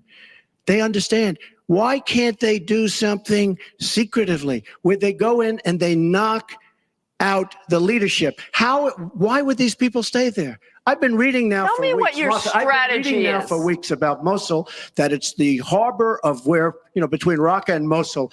This is where they think the ISIS leaders are. Why would they be saying? They're not staying there anymore. They're gone. Because everybody's talking about how Iraq, which is us with our leadership, goes in to fight Mosul. Now, with these 200 admirals and generals, they can't believe it. All I say is this: General George Patton, General Douglas MacArthur are spinning in their grave at the stupidity of what we're doing in the Middle East. I'm going to go to Secretary Clinton. Secretary Clinton, you want Assad to go. You advocated arming rebels, but it looks like that may be too late for Aleppo. You talk about diplomatic efforts. Those have failed. Ceasefires have failed. Would you introduce the threat of U.S. military force beyond a no-fly zone against the Assad regime to back up diplomacy?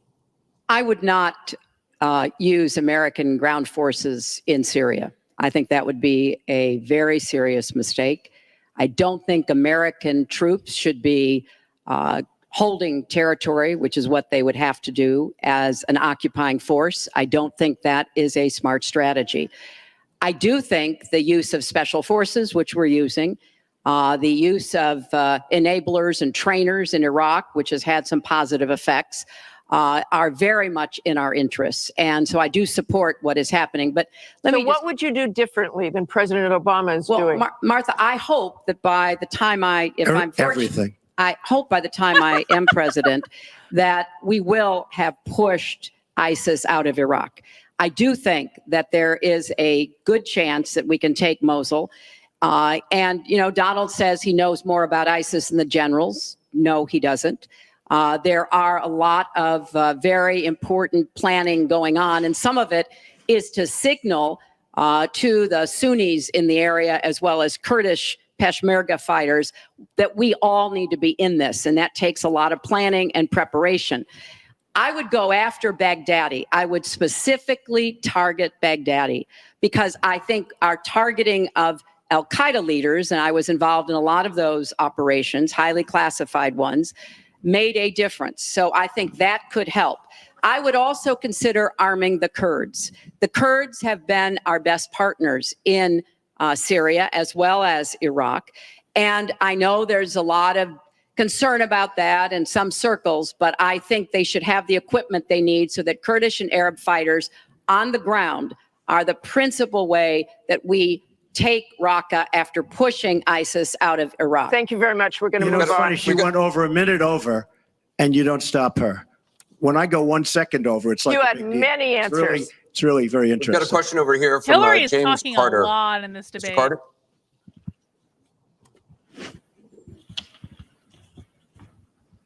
My question is, do you believe you can be a devoted president to all the people in the United States? That question begins for Mr. Trump. Absolutely. I mean, she calls our people deplorable, a large group, and irredeemable.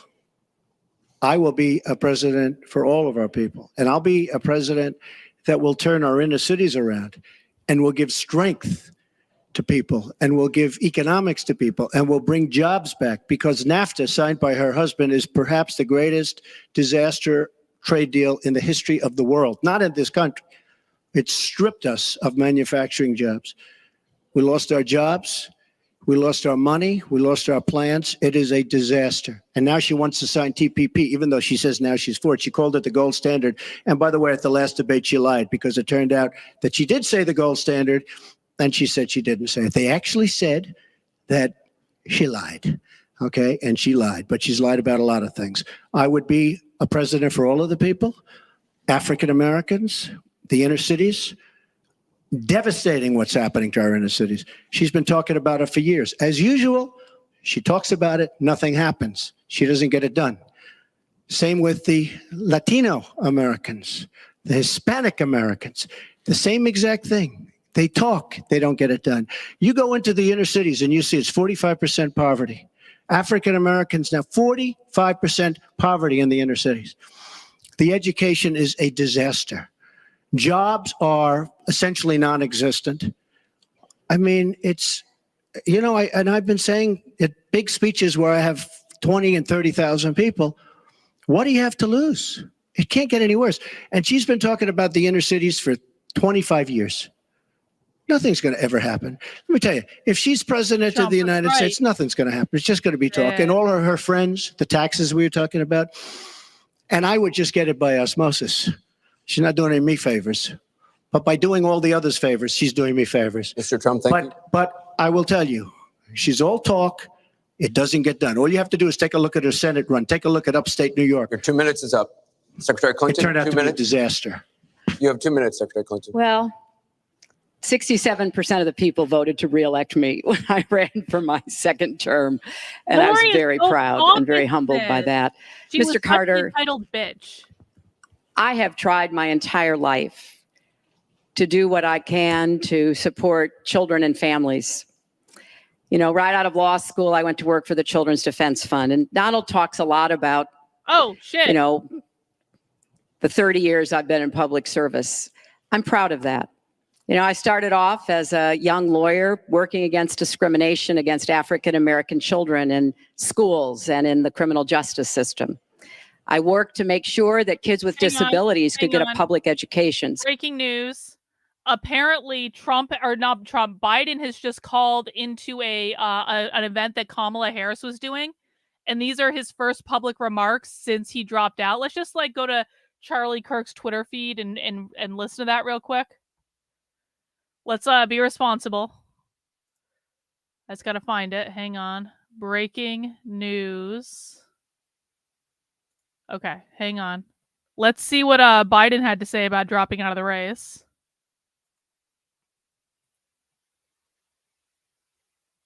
For the next Let's listen into President Biden calling into this campaign event. Keep me out of people's hair for the next 3 or 4 days, but I'm going to be on the road, and I'm not going anywhere. It's kept me away a little bit, but you know, I want people to remember that what we have done has been incredible, and we get so much more we're going to get done. Wow. And so I want to say hello to Kamala. If she can hear me, I know she's going to be speaking shortly. And I want to say to the team, embrace her. She's the best. I want to call today to thank everybody in this effort. I know yesterday's news was surprising and it's hard for you to hear, but it was the right thing to do. I know it's hard because you poured your heart and soul into me to help us win this thing, help me get this nomination, help me win the nomination, and then go on to win the presidency.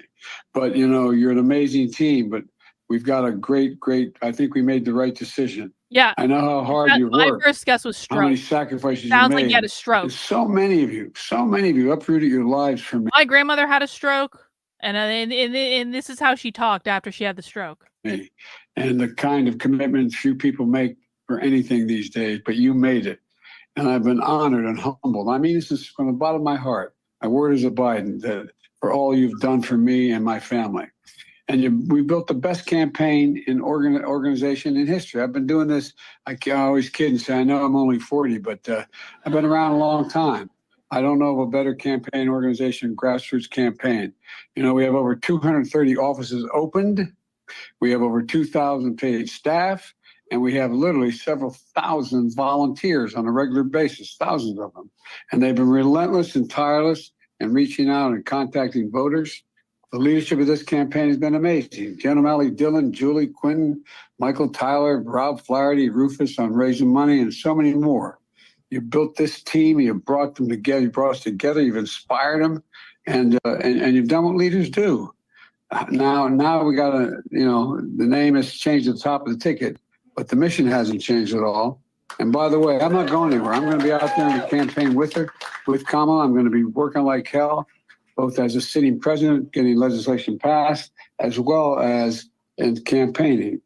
You know, what we still need to save this democracy. Maybe they use Trump, AI. Trump is still a danger to the community. He's a danger to the nation. And just ask my foreign policy colleagues, my counterparts, and other people around the world and at home. Look, so I'm hoping you'll give every bit of your heart and soul that you gave to me to Kamala. And I want you to know, I won't be on the ticket, but I'm still going to be fully engaged. I've got 6 months left in my presidency. I'm determined to get as much done as I possibly can, both foreign policy and domestic policy. Keep lowering costs for families, continue to speak out on guns and child care, elder care, prescription drugs, and climate. Climate still is the existential threat that we face, and if we don't win this thing, it's all in jeopardy. And we got to keep working for an end to the war in Gaza. I've been working very closely with the Israelis and with the Palestinians to try to work out how we can get the Gaza war to end and Middle East peace and get all those hostages home. I think we're on a verge of being able to do that. And we got to keep our alliances together. It's critically important. It took a while for me to build these alliances. Most of these my colleagues have acknowledged that, but it's critically important for our safety and security. And I know I'll be doing whatever Kamala wants me or needs me to do in addition. So let me be real clear. We're still fighting in this fight together. I'm not going anywhere. And I want you to know you've always had my back. And I promise you, I will always have your back. And I'm anxious for you all to hear from Kamala. So thank you, Julie. You're the best. You didn't, yeah, that was pre-recorded. Come on. That was pre-recorded. That might have even been AI. All right, guys, let's wrap up this debate. I think we can pretty much get through the whole thing. Let's see how much we can watch. Something that I care very much about. I have worked with Latinos. One of my first jobs in politics was down in South Texas, registering Latino citizens to be able to vote. And edited. So yeah, I have a deep devotion, to use your absolutely correct word, to making sure that every American feels like he or she has a place in our country. Yeah, that's a great idea, And Weiler. I think when you look at the letters that I get, a lot of people are worried that maybe they wouldn't have a place in Donald Trump's America. They write me, and one woman wrote me about her son, Felix. She adopted him from Ethiopia when he was a toddler. He's 10 years old now. This is the only country he's ever known. And he listens to Donald on TV, and he said to his mother one day, will he send me back to Ethiopia if he gets elected? You know, children listen to what is being said, to go back to the very, very first question. And there's a lot of... This is one of the most fucked up things that's happened around Trump, is that teachers and parents used all this to strike fear into the hearts of children when it was never true. It was never real. It's like traumatizing for children. They literally traumatize their own children out of their own political derangement syndrome. Let's see. Or they did audio only because half his face won't move. Yeah, I want to see a live speech, Biden. I don't believe you, all right? I want a live speech. Of fear that, in fact, teachers and parents are calling it the Trump effect. Bullying is up. A lot of people are feeling, uneasy. A lot of kids are expressing their concerns. So first and foremost, I will do everything I can to reach out to everybody, Democrats, Republicans, independents, people across our country. If you don't vote for me, I still want to be your president. I want to be the best president I can be for every American. Secretary Clinton, your 2 minutes is up. I want to follow up on something that Donald Trump actually said to you, a comment you made last month. You said that half of Donald Trump's supporters are, quote, deplorables, racist, sexist, homophobic, xenophobic, Islamophobic. You later said you regretted saying half. You didn't express regret for using the term deplorables.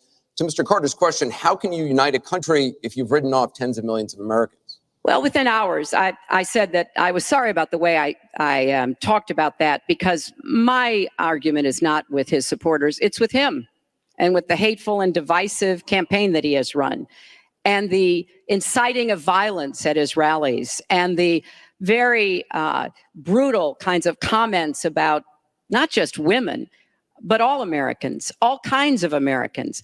And what he has said about African Americans and Latinos, about Muslims, about POWs, about immigrants, about people with disabilities, he's never apologized for. And so I do think that a lot of the tone and tenor that he has said, I'm proud of the campaign that Bernie Sanders and I ran. We ran a campaign based on issues, not insults, and he is supporting me 100%. Thank you. Because we talked about what we wanted to do. We might have had some differences, and we had a lot of debates, Thank you, Secretary. but we believed that we could make the country better, Shut and I was up, proud of Hillary. I'm going to that. give you a minute, 20 We seconds. have a divided nation. We have a very divided nation. You look at Charlotte, you look at Baltimore, you look at the violence that's taking place in the inner cities, Chicago. You take a look at Washington, D.C. We have an increase in murder within our cities, the biggest in 45 years. We have a divided nation because people like her, and believe me, she has tremendous hate in her heart. And when she said deplorables, she meant it. And when she said irredeemable, they're irredeemable. You didn't mention that. But when she said they're irredeemable, to me, that might have been even worse. She said some of them are irredeemable. She's got tremendous hatred. And this country cannot take another 4 years of Barack Obama. And that's what you're getting with her. Mr. Trump, let me follow up with you. In 2008, you wrote in one of your books that the most important characteristic of a good leader is discipline. You said if a leader doesn't have it, quote, he or she won't be one for very long. In the days after the first debate, you sent out a series of tweets from 3 a.m. to 5 a.m., including one that told people to check out a sex tape. Is that the discipline of a good No, leader? it wasn't check out a sex tape. It was just take a look at the person that she built up to be this wonderful Girl Scout who was no Girl Scout. I By the way, just so you really understand, want when Trump she said 3 on o'clock Twitter in the again. morning, take a look at Benghazi. She said, who's going to answer the call at 3 o'clock in the morning? Guess what? She didn't answer because when Ambassador Stevens... The question is that the 600 discipline wait a of minute, a good leader? I miss Trump on Twitter so bad. Like, and not even and even when he posts on True Social, it's not the same Trump. I want Trump back on Twitter. I want him to be snippy. I want him to be snide. I want him to be passive aggressive. I want him to be boisterous. Like, I want the old fucking Trump back. 600 times. Well, she said she was awake at 3 o'clock in the morning. And she also sent a tweet out at 3 o'clock in the morning, but I won't even mention that. But she said she'll be awake. Who's the famous thing? We're going to answer our call at 3 o'clock in the morning. Guess what happened? Ambassador Stevens sent 600 requests for help. And the only one she talked to was Sidney Blumenthal, who's her friend and not a good guy, by the way. So, she shouldn't be talking about that. Now, tweeting happens to be a modern day form of communication. I mean, you can like it or not like it. I have, between Facebook and Twitter, I have almost 25 million people. It's a very effective way of communication. So you can put it down, but it is a very effective form of communication. I'm not unproud of it, to be honest with you. Secretary Clinton, does Mr. Trump have the discipline to be a good leader? No. I'm shocked to hear that. Well, it's not only my opinion. It's the opinion of many others, national security experts, Republicans, former Republican members of Congress. But it's in part because those of us who have had the great privilege of seeing this job up close and know how difficult it is, and it's not just because I watched my husband take a $300 billion deficit and turn it into a $200 billion surplus, and 23 million new jobs were created, and incomes went up for everybody. Everybody. African-American incomes went up 33%. And it's not just because I worked with George W. Bush after 9/11. And I was very proud that when I told him what the city needed, what we needed to recover, he said, you've got it. And he never wavered. He stuck with me. And I have worked, and I admire President Obama. He inherited the worst financial crisis since the Great Depression. That was a terrible time for our country. We have to move along. 9 million people Secretary lost their Clinton, we jobs. have to- 5 million homes were lost. Secretary and Clinton, we're $13 moving trillion on. in family wealth was wiped out. We are back on the right track. Listen. He would send. Listen. Don't get me started on this. Don't get me started on the fact that James Lindsay wrote an entire fucking Twitter thread about how Kamala Harris is an agnostic death cult because of one line. Don't. Just don't. That's not nice. Us back into recession with his tax plans. Secretary Clinton, we are moving to an audience question. We're almost out of time. We have another. Mr. Trump, we're moving to an audience question. It is our country Mr. Trump, has the Secretary slowest growth, Clinton, we and want to get jobs to are a the disaster. audience. Thank you very much, both of you. We have another audience question. Beth Miller has a question for both candidates. Good evening. Perhaps the most important aspect of this election is the Supreme Court justice. What would you prioritize as the most important aspect of selecting a Supreme Court justice? We begin with your 2 minutes, Secretary Clinton. Thank you. Well, you're right. This is one of the most important issues in this election.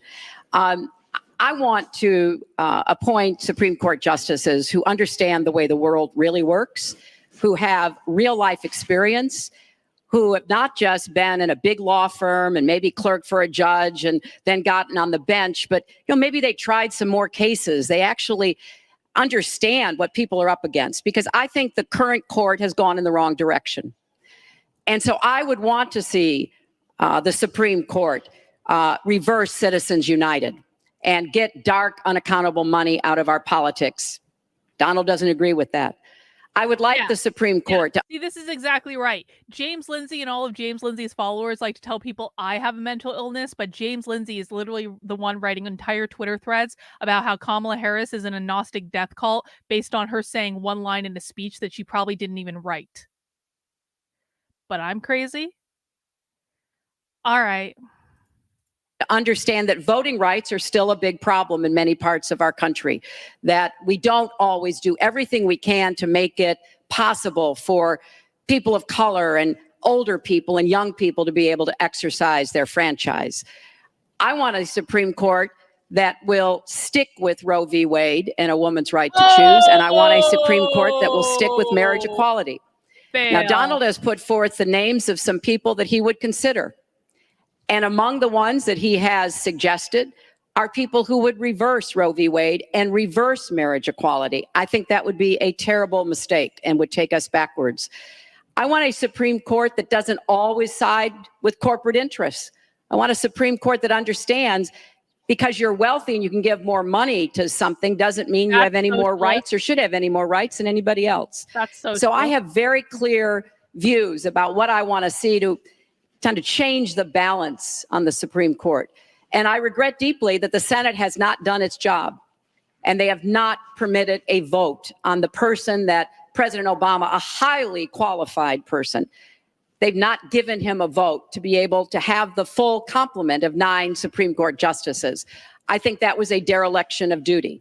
I hope that they will see their way to doing it, but if I am so fortunate enough that any Supreme Court justice dies until the next if the fucking Senate cracks on, I didn't like that precedent before, but now I'm a fan. I don't care who dies on the Supreme Court. They need to wait until after the election. They need to wait until after the inauguration. No, Biden does not get one fucking Supreme Court, more appointment to the Supreme Court. He got one, that's enough. He put a DEI lady on the Supreme Court. That's it. As to be president, I will immediately move to make sure that we fill that. We have 9 justices. Thank you, Secretary Clinton. To work on behalf of our people. Thank you. You're out of time, Mr. Trump. Justice Scalia, great judge, died recently, and we have a vacancy. I am looking to appoint judges very much in the mold of Justice Scalia.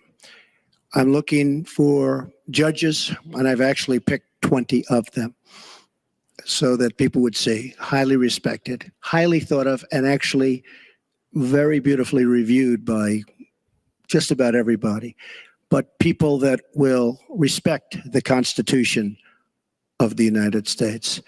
And I think that this is so important. Also, the Second Amendment, which is totally under siege by people like Hillary Clinton. They'll respect the Second Amendment and what it stands for, what it represents. So important to me. Now, Hillary mentioned something about contributions, just so you understand. So I will have in my race more than $100 million put in of my money, meaning I'm not taking all of this big money from all of these different corporations like she's doing. What I ask is this. So I'm putting in more than, by the time it's finished, I'll have more than $100 million invested.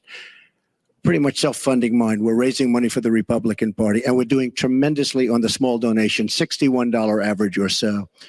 I asked Hillary, why doesn't she made $250 million by being in office? She used the power of her office to make a lot of money. Why isn't she funding, not for $100 million, but why don't you put 10 or 20 or 25 or $30 million into your own campaign? It's $30 million less for special interests that will tell you exactly what to do. And it would really, I think, be a nice sign to the American public. Why aren't you putting some money in? You have a lot of it. You've made a lot of it because of the fact that you've been in office. You made a lot of it while you were Secretary of State, actually. So why aren't you putting money into your own campaign? I'm just curious. Well, thank you very much. Thank you. We're going to get on to one more question. The question was about the Supreme Court, and I just want to quickly say, very quickly, I respect the Second Amendment, but I believe there should be comprehensive background checks, and we should close the gun show loophole and close the online loophole. We have one more question, as many Mrs. lives Clinton. as we possibly can. We have one more question from Ken Bone about the red energy sweater guy. policy. Ken? Red sweater guy.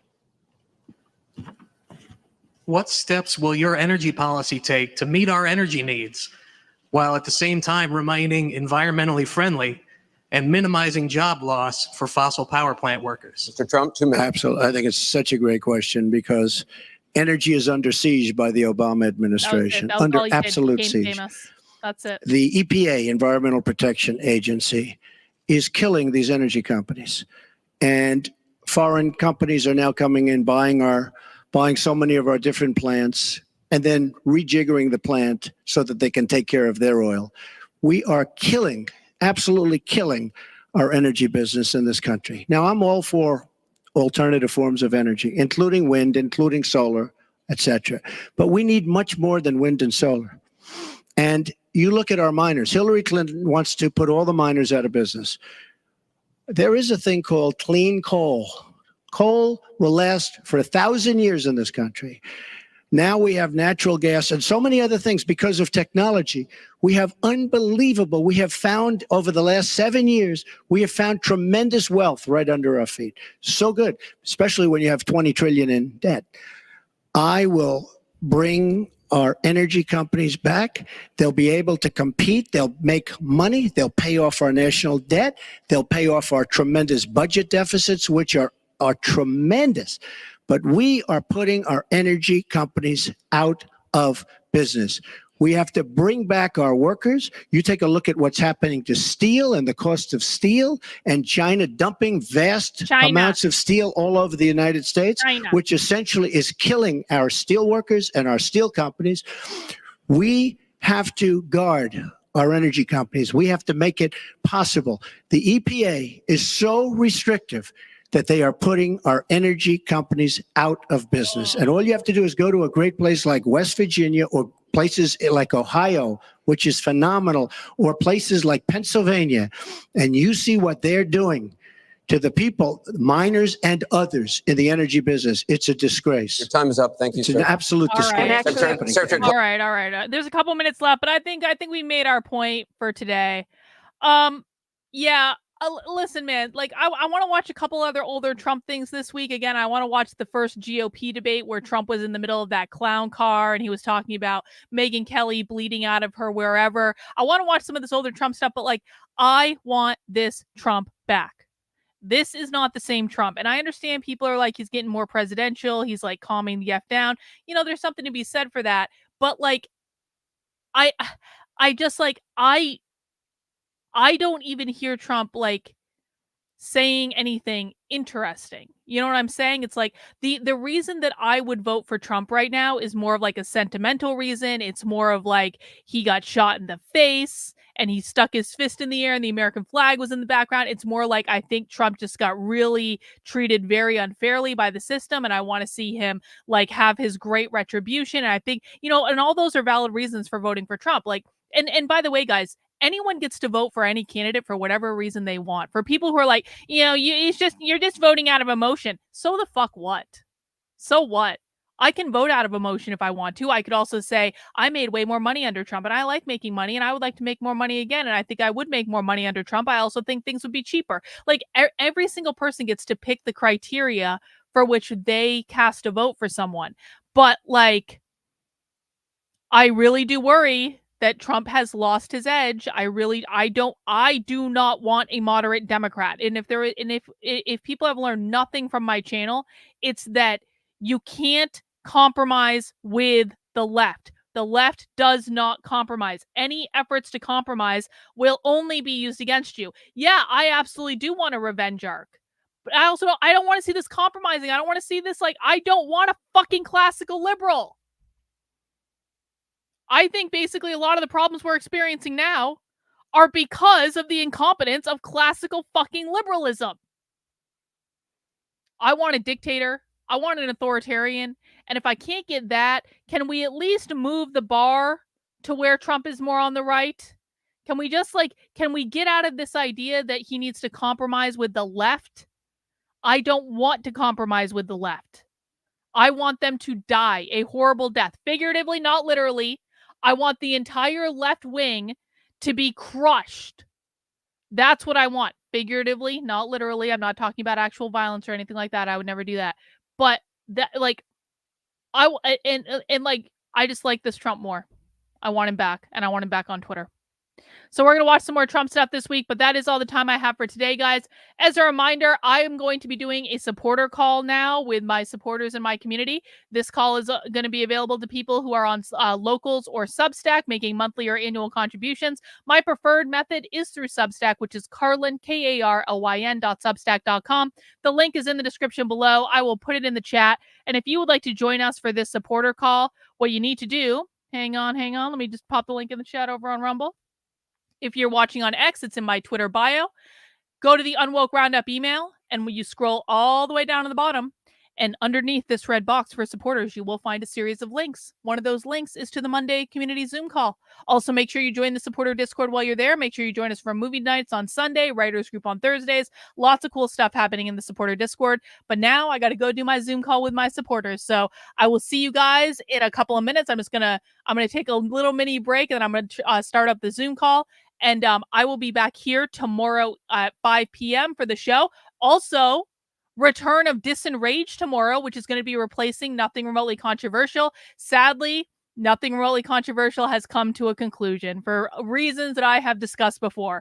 Don't worry, everything is fine. Joshua's fine. He just had another project that he needed to work on. And this is one of the sacrifices that had to be made. I'm upset about it, but that's all right. We move forward. We're doing a new show called Disenraged, which is really bringing back an old show that I used to do. Jennifer is going to be my co-host. We are going to be talking about, was I really possessed when I went to the University of Colorado? What the hell happened? And we'll take your questions as well. So looking forward to Disenraged. That is going to premiere tomorrow night at 9 p.m. And so it's a big day tomorrow too, guys. Anyway, I got to go do my Zoom call. So take care, guys. We'll see you soon. Bye.